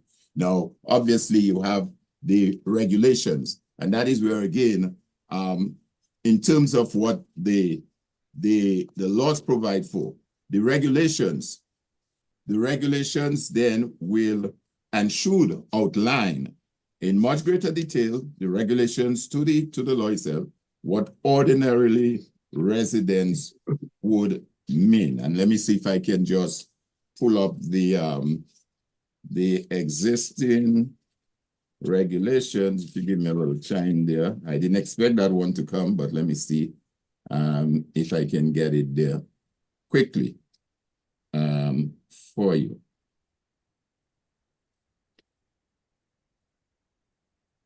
Still trying to find it there. I'm looking at the old regulations. But clearly, as I said, the individual has to reside in the constituency to which he or she is able to vote for that representative. And that would what define as ordinarily resident. So in other words, Zed or myself can be living or have our address in New York, and that cannot be considered ordinary resident for purposes of voting in the elections. All right, thank you, my brother. I was just looking through my constitution to see if I could pick up something here. Once I get that, I will punch it across to Mr. Lawrence. Still looking through the regulations. Yes, Adelaide, Zed, we are continuing here. In terms of the mobilization effort that is on the ground in high gear, can you guys speak to some of what is happening in Dominica presently? Really mobilization aspect around the country. Yeah, Lofty. Yeah, you know, when we envisioned this thing, you know, we envisioned it almost from a desperate posture. A desperate posture because we realized the movement in Dominica was going to be taken advantage of again, as it's always taken advantage of, where this prime minister decides quick on people, and he have resources, others don't have institutional resources because of the political process, and he takes advantage of that. So we are always playing catch up from a Dominica perspective. We're playing catch up on election time, when he can have the thing in his back pocket and 30 days, he calls an election. You must play catch up. You're playing catch up when to try and organize an account in the bank. You have to wait 4 or 5 weeks to get an appointment to set up a simple bank account at the National Bank, Lofty. We must play catch up when all kind of things are put in place to NGOs cannot thrive freely. You know, you must play catch up in Dominica. The way the thing is structured, everybody have to come and beg Roosevelt. He have to sign everything. The ministers that need what they need cannot even sign for you, and it's in their ministry you're dealing with. You understand? So when we understand that process and we realize, boy, if this electoral reform thing go down, and when you read that thing and you realize dual residence can occur. You can be in New York and you can have residence, and you can still claim residence in Dominica and still legitimize yourself to vote. When we realize this kind of thing, we realize the travesty that is going to go on. And it's not just a travesty on Dominica, you know. It is a travesty on Dominicans in Dominica. who have to feel the wrath of this government, who have to feel the economic wrath, who have to feel the socioeconomic realities that are totally different from what Dominicans have been accustomed to as a small population people. And we realize, you know what, boy, them man gonna get walked over again. And we have to, right now, something have to be done. We have to pull something out of this bag. We have to find some kind of impossibility to create some balance in that process in Dominica. And that's what this was born out of. A realization that if this guy gets to pass this law, we are perpetually in trouble governmentally in Dominica. And we are perpetually troubled because it enables Roosevelt Skerrit to have been corrupting governance and still not be responsible and questioned and challenged and brought to in front of authorities, truth commission and all those things. All these things will be muted because that process there ensures that he doesn't even need local Dominicans to keep him in power. It will empower foreigners to keep Roosevelt Skerrit's party in power. So even after he becomes president as he intends, or he resigns as he intends, he wants to pass this law so that we as citizens it will be impossible to prosecute Roosevelt Skerrit. That is what these laws are about, Lofty. And so they keep us in this thing about the list, the this, the that. Listen, Lofty, electoral reform is not Dominica's problem. Roosevelt Skerrit is Dominica's problem. Roosevelt Skerrit is what is making electoral reform a stressful experience in Dominica. And he's making it a stressful experience because he's worried right now that he cannot even trust Dominicans to keep him in power. The Labour Party has done its poll, Lofty, and it's a very troubling poll. I am inside the Labour Party. I have friends deep in the boy of the Dominica Labour Party. You understand me? I come from deep inside there. You hear me? And I'm telling you, Roosevelt Skerrit cannot trust Dominica to keep him in power anymore. He cannot trust Dominicans, not even these laborites you see walking around. He cannot trust them anymore to win an election in Dominica. And that's why that electoral reform bill is being pushed on Dominicans by any means necessary for the survival of Roosevelt Skerrit, not for the betterment of Dominica, not for the betterment of Dominicans, to protect Roosevelt Skerrit. And so as revolutionaries, there was no option left. We had to take the battle call. We had to sound the clarion call. We had to stand up. We had to stand up because a prime minister was going to take excessive advantage of our people because they do not have the resources to fight him in the right way. And so that's what this thing was brought out of. And so we've set this thing alive. We've tried to mobilize. We've tried to work with all collectives, support a sense of unity. But most importantly, Lofty, when we study the Dominican landscape, we realize that the electoral reform conversation has become so amplified in the political realm that it has weakened its posture. You see, because Dominica is a polarized society. So when you see you keep talking on political fronts, it doesn't arrive across the choir. It just stays in the gang, and we cannot stay in the gang for electoral reform to really be successful. And we stay in the gang, Roosevelt Skerrit wins. So we realize that we have to we have to give civic entity capacity. We have to amplify the civic so that laborites can start to listen, because it's not UWP that talking to them alone now. It's regular citizens, it's civic citizens, it's concerned citizens. That was very important in this process that you see being amplified here. That's why we try in collecting monies, make sure it goes to the civic entities. You saw a minimization of political parties. It was intentional. It was intentional because when you plan in struggle, you have to look at the dynamic on the ground and you have to make a decision, not on friendship. You have to make after you do your analysis, you have to make a revolutionary decision. That means you have to make a decision that solves the situation that is in front of you. And if we make this struggle a more civic struggle, we win. If we keep it a more politicized struggle, we lose. It's as simple as that, because we're in a polarized society. So we've mobilized, we've gotten trucks on the ground, tried to spread the word, killers and go all around the place. We try to have conversations with young people. We try to shift the generational divide. It's a whole strategy.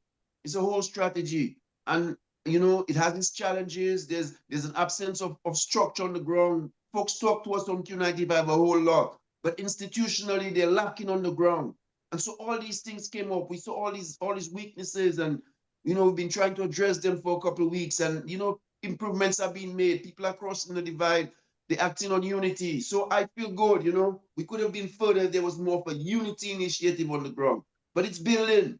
It's building. And so I think Wednesday will not be 20 people in front of Parliament like it's been for the last set of times. It will be much better. It will be much better. Let me, I got the section that I wanted to get as it relates to Yes, sure, go right ahead. Yeah. In terms of response, and then we'll move across to Ms. Paul. Yes. Chapter 203 of the laws of Dominica, and as it pertains to the registration of electors, section 3 of that regulations, which speaks subsection residence. For the purposes of registration under the Act, and I'm referring to what exists now, because we're going by what we have now. We don't have any new law in force yet. For the purposes of registration under the Act, a person shall be deemed to reside in the polling district in which he was ordinarily registered on the qualifying date. So like I said earlier, if you're from Tukari, you're from Portsmouth, wherever it is, that's where you're registered, that is considered your residence. No persons shall, for the purpose of the Act, be deemed to be ordinarily resident in any polling district to which he has come for the purpose of engaging temporarily in any employment of a seasonal character. So say, for example, this person is working temporarily, they registered in Roseau, but they're working temporarily in Portsmouth. That cannot be considered their ordinarily residence. Section 5 goes on to say, ordinary resident. Subject to the regulations 4, 5, 6, and 7, the question whether a person is or was ordinarily resident at any material period shall be determined by reference to all the facts of the case. It goes on, however, at section 6, place of ordinary residence. The place of ordinary residence of a person shall be deemed to be generally that place which has always been or which he has adopted as the place of his habitation or home, whereto, when away from there, he intends to return. Specifically, when a person usually sleeps in one place or has his meal or employment in another place, the place of his ordinary residence shall be where the person sleeps. So, in other words, if we go back to this nonsense you have where folks from New York and New Jersey and elsewhere come and say they come in and vote, they're not ordinarily residents under the law because they cannot come and vote in Portsmouth or in Cassie Bruce and then live and jump on a plane the next day and go and sleep in New Jersey. This is against the law. It is clear like daylight. This is the manipulation we're talking about. So we need to ensure that all of these things are properly taken care of in the legislation. That you can only vote if you are a resident, first of all, in keeping with the Constitution, as I referred to earlier, and in keeping with whatever existing regulation that determines and qualify who and what is considered ordinarily residents. So I hope I've explained that as best as I could to the person on the line who asked for some clarification. All right, thank you very much, Ali. Yes, you can take it from there. Oh, thank you, Lofty. I'm sorry. So, Lofty, tonight I just kind of want to go back to maybe 15 years of this struggle and this movement.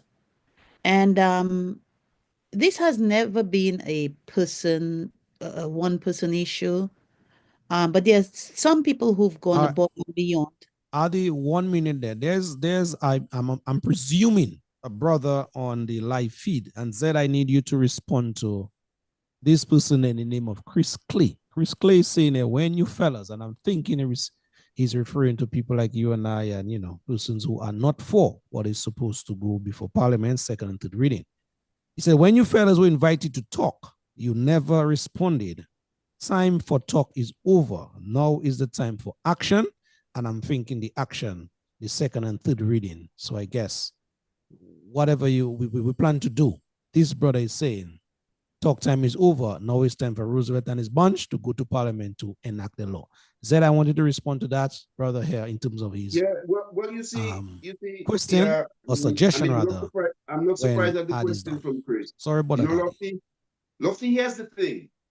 You see, we were never supposed Zed, to be about Zed, sorry, just think about that question still. Let Adi continue and then you will respond. Oh, Sorry okay, about that. okay, Yes. sorry about that. Sorry about that, Yeah. Adi. Yeah, that's okay. That's all right. Yeah, so I was just saying that you know, I think collectively this whole movement is continuing. And the reality is it is not an easy it's not easy. It is not an easy thing in a struggle. It has been a struggle. The reality is it is a struggle. Do people remain in struggle for a long time? Oftentimes people say, I've had it. I can't do this anymore. But I have to give you know, kudos to organizations such as NJAM that started speaking about electoral reform. And whether every people agreed or didn't agree, something started. And then it moved on to the ERC. And there are members of the ERC, currently Electoral Reform Commission, who are actively engaged in the process of hoping to see a better Dominica. You have organizations like CCM. You have people like yourself, Lofty, with Civic Vibes, who have never given up the fight. And sometimes I sit back here, you know, where I am in New York, and life is a struggle. Life is a struggle, no matter how you look at it, no matter where you are. Life has its struggles, and I see people like you on the front line all the time, good or bad. You're there, going. People like Bosso, they're there, going. Well, Adi, I might be making a request to you just now. I said you might need to send a suitcase to me just now. Yeah. So I might put myself in that suitcase and, you know, roll out somewhere. Oh boy. Alvin, you'll pick me up in Atlanta if I Well, land. yes, I will. All I right, will. well. The only sad thing is that, as Zed alluded to earlier, Dominica is on a list I saw circulating. I don't know how true it is. So it's better. So it's better I stay here and fight you. Yeah, you know, All right. Dominica's on a list. So Okay, I don't know. Papa. All right.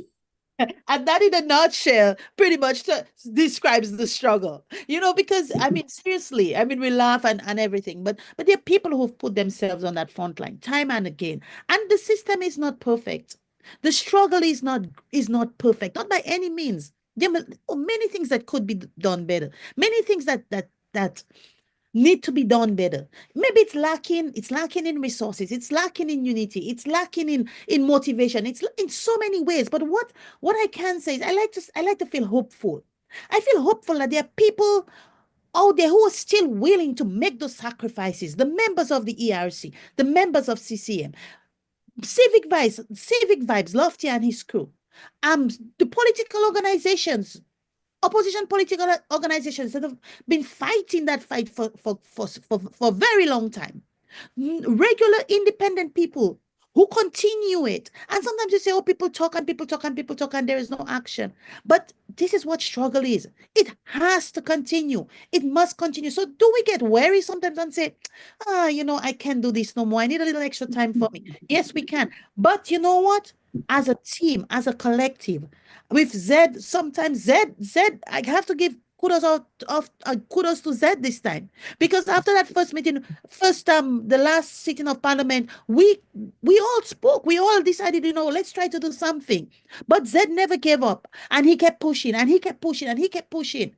And you know, sometimes we get caught up in it with other things that are happening with us. But that is where a collective comes in. If one person cannot do it, then somebody else pulls up the string. And maybe next time that person won't be able to do it. And then that other person pulls it. And that is why it is so critical that we get the support from the diaspora. We get the support in Dominica. We get the support from different organizations. We get the support from the elderly. We get the support from the middle age. We get the support from the young people. It has to be a collective action. And the whole idea behind this is that it has to continue. It must continue. 99% of the people don't work for freedom, you know. But guess what? 99% of the people benefit from the freedom. And it's always the 1% of the people who lead that charge.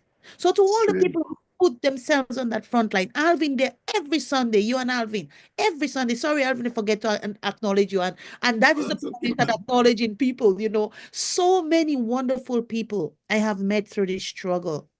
So many wonderful people. The labor rights who are calling and saying, please do something. The UWPites who've never given up and they're going, the Freedomites, the UPPites, everybody who is out there just trying to see whether we can get a better Dominica. That is who the struggle is. And if we continue, even those days we feel weary. Even Dr. King, there were days he felt that it was this fight was too much. But you know what? He had other people behind him pushing and pushing. And that's what we do. We support. We give hope. It is not perfect. There will be mistakes. There will be disagreements. But we have a common goal. And that common goal is to save our country. And if we put our heads together, I do believe, Lofty, that we will accomplish that at some point. All right. Thank you, Adi. Zed, your response. Yeah, well, And Chris, folks, we Chris realize we are a talked little about- after 8. We'll just wind up at 8:30 tonight, being that we Yeah. want to give that, event that extra push. Thank you. Zed, go right on. Chris talked about the moment to speak. Chris needs to understand, Lofty, you speak where people are willing to listen. There's no need to speak if the decision is already made. You understand? The government didn't come and have a consultation with people, The government came and pushed stuff down people's throats. You know what what Blackmore said? We have 18 free in parliament. We have the deciding vote on what we're going to give you. That is not a listening conversation. That is not that is a slave master mentality conversation. We control this. You on our plantation, and we are going to decide what to give to you. The government by law is not even supposed to be involved in the electoral reform process, Chris. That is the first premise that you're wrong on. It's not Roosevelt Skerritt's place to tell us about electoral reform. The only place Roosevelt Skerritt is supposed to have electoral reform as the prime minister of this government is to provide funding for electoral reform. That's his only job. He's not supposed to be the one dictating to us what we should talk about and not talk about. It's a conflict of interest. You understand? So when you talk about listening and time passed, this decision is not supposed to be Roosevelt Skerritt's decision, bro. Electoral reform is a national process. It is supposed to be in the hands of the people. It is a process by which we disempower the politicians. We stop things like the prime minister having a choice to call elections when he wants. We have to end this. We have to end this. You cannot be dictating when elections are called. We have to have that in the constitution. Fixed. Everybody's ready. All political parties know when it's coming. They can prepare for it. You understand? We have to deal with things like the chief of police. We need to make these things voted on positions. So these people are not in the pockets of the politicians. You understand? The DPP, that's a very critical posture in our whole legal system that we need to make that be controlled by the citizenry. You understand? So then this woman, she will be more independent. She can stand more independently. She don't have to worry about prime minister controlling her. No. And these guys did not want to have that real conversation. Anyhow, you are serious about electoral reform in a colonized society that's moving out of that British experience, there must be a sense of constitutional reform in your electoral process for you to do a real complete electoral process that is empowering to your citizens. Because that whole system, Lofty, it empowers politicians. It gives them too much power. They treat us like they're little dogs, they're little lab babies. And if we're going to do electoral reform, our electoral reform has to end that. It has to take the power from the politicians and put it into the hands of the citizens. And Roosevelt Skerritt doesn't want to do that. So there's no more listening to Roosevelt Skerritt. We have to arm ourselves peacefully, like I tell you, militantly peaceful. Militantly peaceful. It's time for Roosevelt Skerritt to listen to us.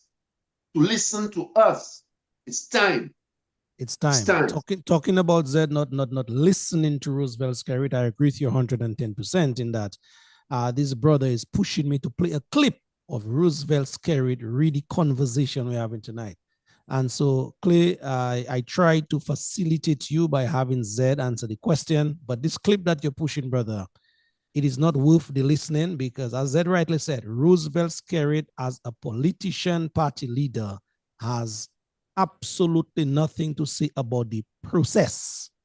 If you were sending a clip to me from Duncan Stowe or any one of the commissioners, then I'll be very willing to play that. But up until that time, your request at least will be denied. All right. Thank you, Chris, for listening. I hope that you learn something tonight in the process. Yes, Alvin. We have like 20 more minutes. Wanted to, I agree entirely with what Zed's comment, but in addition to that, to add that the Electoral Commission, that is one of the reasons why the Constitution has an Electoral Commission. And throughout this process, we've heard from commissioners who said quite unambiguously that they have not been involved in the process. They have not seen documents, they have not received documents or anything of that nature. So Zed is absolutely correct. And I think folks need to understand that when we got our independence, granted there are a lot of things that need to be fixed because we were given a constitution that we were maybe not quite ready for or even to manage, and people got elected to office and not being able to govern in the right way. Having said that, however, there's an electoral commission in the Constitution whose responsibility is solely responsible for electoral reforms and any matters as it relates to elections. Lofty, you know it exists in Antigua. We had this guy, the supervisor of election, what's his name, from Antigua. We saw the process unfold in Antigua. We saw it unfold in Jamaica. We saw it unfold in Barbados. All of the other islands, we saw how it unfolded as it relates to matters of election. That is Mr. Hughes, the supervisor of election. Hughes. But in the case of Dominica, there is an absolute silence from the Electoral Commission. Nothing coming from the chairman, nothing coming from members, nothing coming from the commission itself. I mean, during all that process and all what we've been going through, have you heard a statement or press release issued by the Electoral Commission? A press release saying, well, hey, citizens of Dominica, we are doing X, Y, Z, we will advise you, we will do this, we will do that. Absolutely nothing. So I think persons who are making those comments in the feed, and again, making this thing be a Prime Minister Skerritt thing or a Labour Party thing, is so misguided. And that wasn't the spirit and the intention of the Constitution. But while I'm there, Lofty, let me just make one other point. I started off my earlier comments and referenced this article that was published just a couple of days ago on the 10th of March by Wired JA. And one of the concerns made in the very first page of that article, if permit me to just quote briefly, it says one of the key recommendations made by the CARICOM appointed RECON team following the Guyana's last election was that as a minimum requirement, Guyana should ensure a total re-registration of all voters, describing it as a minimum condition for electoral reform. Yes. At a minimum, that's what they were saying for Guyana, re-registration. Naturally, as arbiters of the disputed 2020 election, one would have expected CARICOM to follow up on its own recommendation. So apparently they did not follow up. But they were saying as a minimum for electoral reform, you have to have a re-registration. And that is what we're asking for. We're not asking for reconfirmation. We're asking for re-registration where you have a bloated, an overly bloated electors list. But let me say why I am saying this. And I know earlier Zed alluded to the All Boys Club and CARICOM and those guys being all of the same. But I think we have to make sure, because they're listening. If they're not listening now, they get recording of the program and they'll go back and listen. I want to send a message to CARICOM, to the OAS, to the OECS and all the various regional bodies that would be listening to that program, because they know what is coming up on Wednesday. And even the State's Department as well. Everybody ears are glued to the ground. Don't think they're not listening. I want to send a message to those institutions and to warn them and to say that on no account whatsoever, they should try and send in regional forces into Dominica by any means necessary. They should not try to agitate the people, upset the people, and then call on regional forces, because that would be war on the people. And if you declare war on the people have a right to defend themselves. We had 2 instances where regional forces were called into Dominica. And we know what happened in those 2 instances. And I am saying on this program, and I would hope whoever is the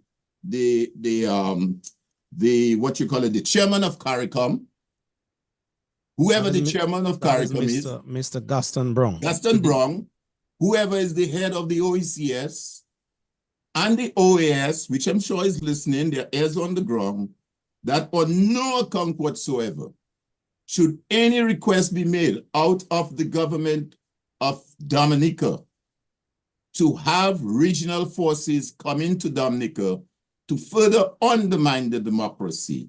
That will be constituted as war declared on the people of Dominica.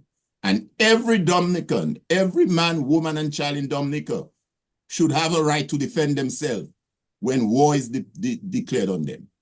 So the call is going out, and I would hope that CARICOM, I would hope that the OECS, I would hope that the OAS, all of these organizations, the Commonwealth, intervene and say to the administration in Dominica, hey guys, slow down. The course you're taking is wrong. The people have a right. And as I said earlier, the people are asking for basic requirement in any electoral reform. Clean that bloated list. Have a re-registration. Provide voters ID. Implement some campaign finance. And if you can put all those things in place, we all will be the happy campers. Let's go ahead and have an election, and the best man wins. Yeah. Thank you. Thank you, Alvin. Lofty, you mind if I just touch Alvin a little bit? Sure. Yeah, and we have to bring it down in just a bit. Yes, go on. Yeah. You see, and Alvin, we have to go further this time, on those actions, You see that reactiveness that is in Washington, D.C.? It has its disadvantages, but the advantages to it too, Absolutely. Them fellas come and try that thing on us in Dominica, brethren. We're reaching out to Washington, brethren. Absolutely. Real talk, it's sanctions we calling for these governments, and them kind of thing, brethren. We're not taking that thing that kind of way this time, I don't have nothing. And I'm not Trump. I don't give a damn about Trump. But I'm telling them, man, bro, we have a collective up here who prepared to approach the American government on our behalf of our people. If you see them injustice, they continue in the region. Straight up. Them policemen and these fellas, yeah, it's not no joke thing, man. Because that reactive, you see that in DC there, it have its benefits to it too. Trump is a joker by and large, but there's benefits to it. And if them man want to come and play arbitrary on us in Dominica with their military thing and their might, we want to approach Washington for some goddamn assistance, bold-facedly, straight up. Sanctions on these policemen and whatever, and these goddamn politicians. This thing getting out of hand, Gassa. Stay out of our business. Stay out of our business. And I'm telling them, we have a collective of citizenry in the diaspora who are prepared to seek Washington help if them man step out of line on us this time. Or you can take that to the bank, to the goddamn bank. All right, Zed. One line and from Nasiu, and then we will ask for your wrapping up comments. Fire! Fire! Perfect song, Lofty. Fire! Fire!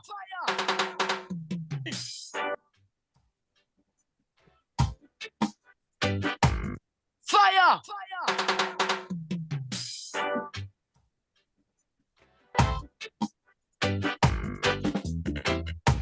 Adelaide in this radio business, huh? You have to read the mood of the people as well, huh?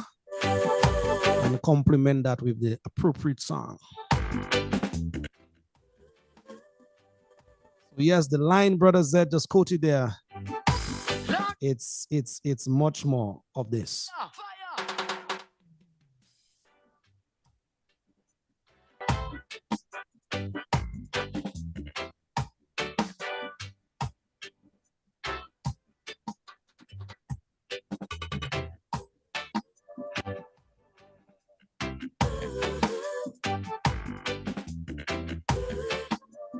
All right, we'll end with that one from Nasir Fontaine called Under Attack. But let us just go around the table, as it were, to get you guys final or parting comments as we, look forward to our people standing in their numbers to basically put an end to electoral fraud.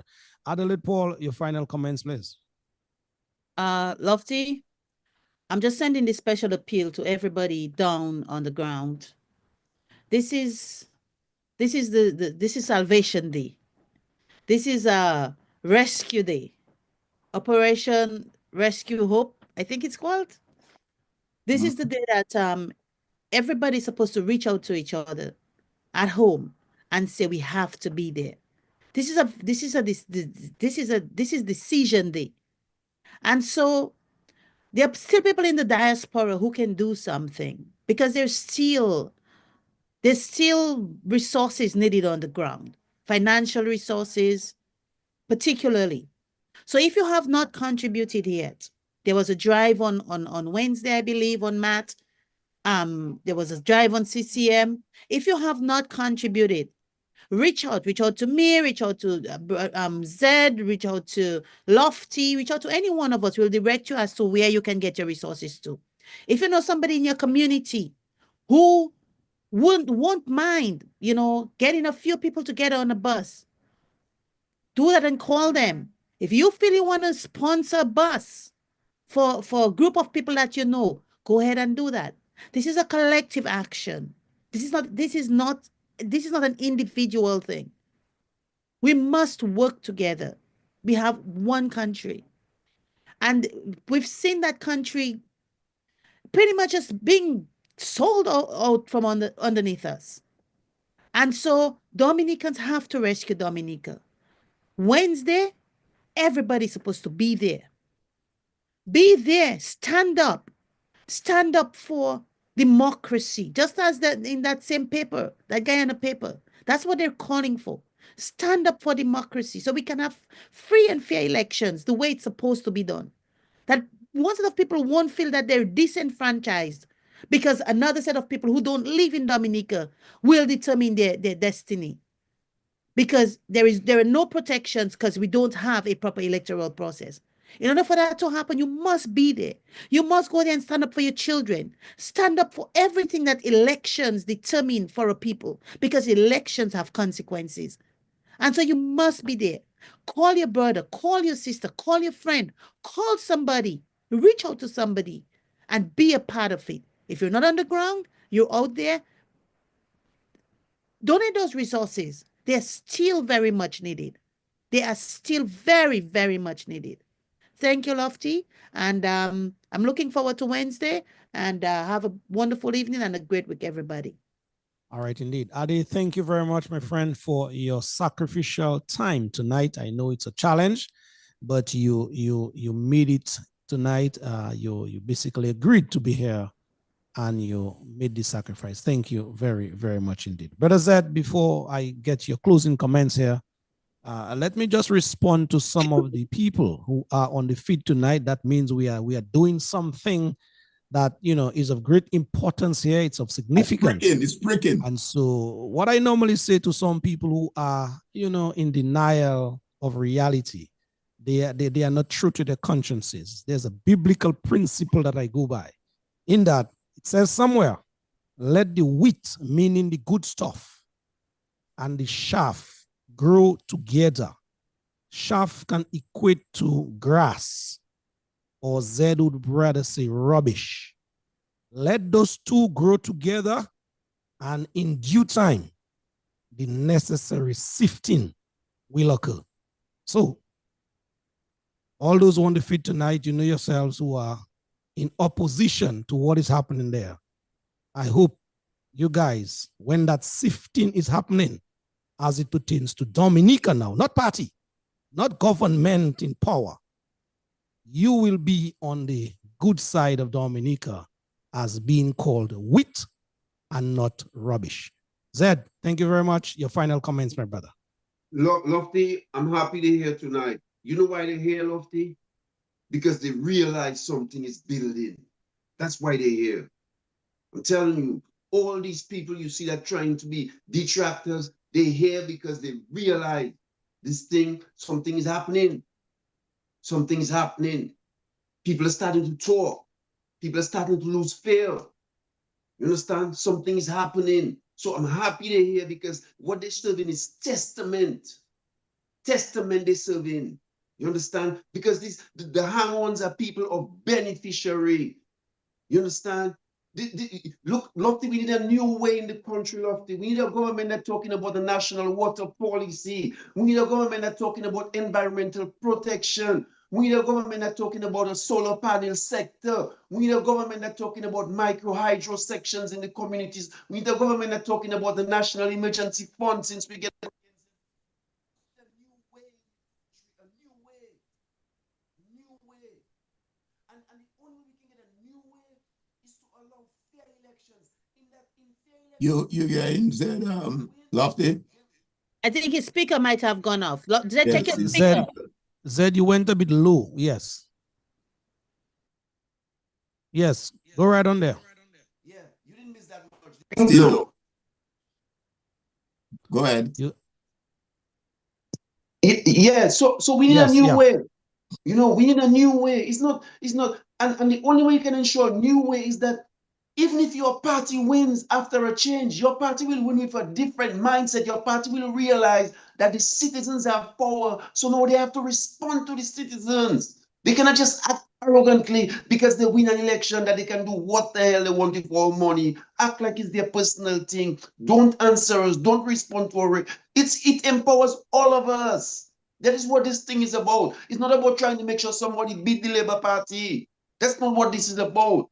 This is about taking the power from the cities, from the politicians, and handing it to the citizens. And unless we do that in our society, we'll be afraid of these politicians. They will control us. Our young women have to go by their desk and do acts for them to get a job. Our mothers will be exploited. That is what will continue unless we have proper electoral reform measures in the country. So I plead to you tonight. Help us reach a new way as a country because we knew we can do better. At 50,000 people and the kind of budget that we're talking about in Dominica, we're supposed to be a first world nation.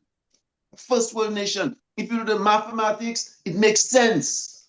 You understand? There's no reason why this kind of money should be coming from our passports and for our young people in Dominica to be living frustrated lives, considering suicides, being depressed about a job, not having a national bank that they cannot go to get a loan because it's overrun by the government borrowing more than they can afford to pay. Why are we getting all these loans when we have all these monies outside of Dominica? Why?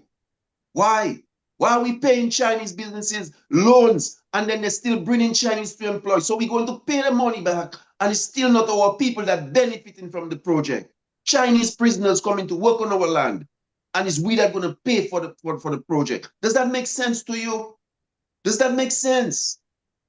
You understand? The relationship that Roosevelt Skerrit has developed with the Chinese is not beneficial to us. There is no trade.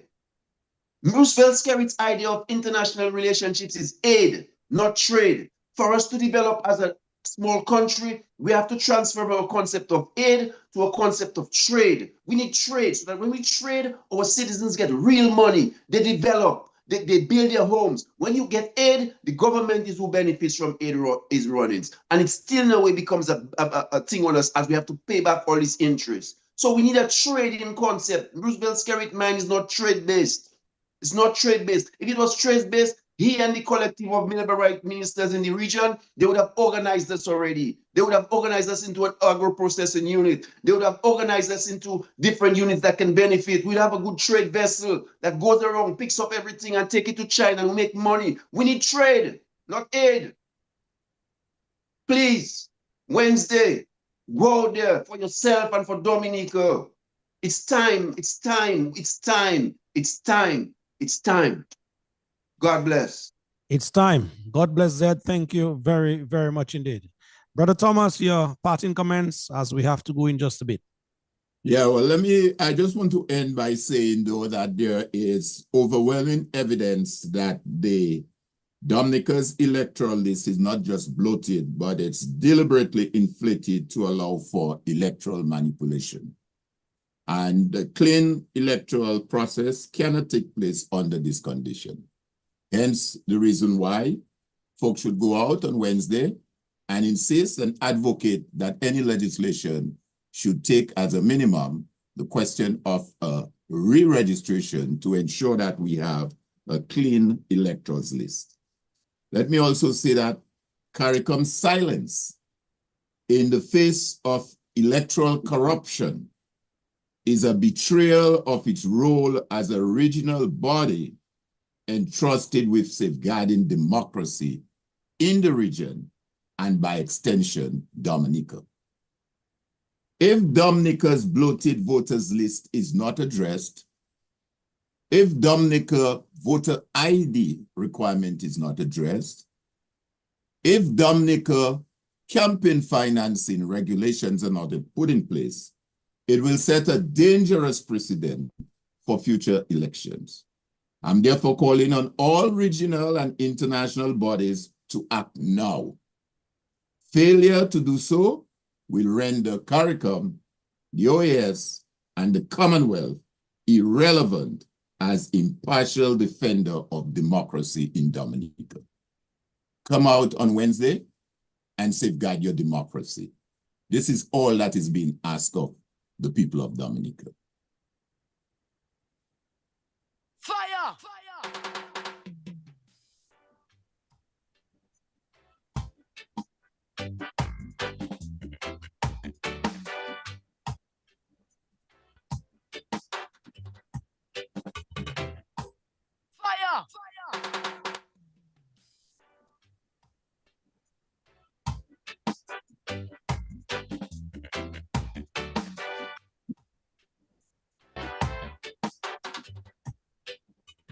Fire!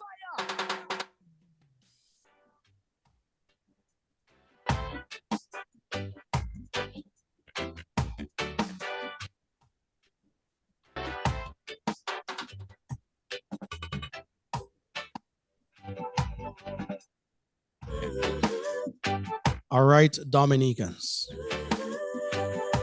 Those of you in Dominica, those of you in the region, those of you further afield, thank you very much for your eyes and ears, for listening to tonight and watching tonight's program from 6 o'clock. It's 8:30, and so we must bring down the curtains and things now. It feels like we have been under attack for some time, and so we're gonna end with this one from Brother Nasi, who calls this one Under Attack. Lord, under attack from friend and foe, from Mrs. Brown and Co. Under attack, Lord, you're firing from her both side track. Mama. So yes, from 6 o'clock, we started with our brother, that is Ian Magic, he is journalist from Antigua and Barbuda, bringing us up to speed with this very horrific case where a 9-year-old child, a baby at that, was murdered this Thursday or somewhere around there.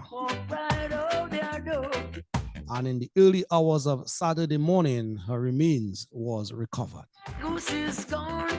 One woman so far, Angela something is her name, was charged and will face the music, as it were, for that child's death. Angela Maher. So thank you very much, my brother Magic from Antigua, for bringing us up to speed. Again, our condolences to the family and friends and loved ones of this young child.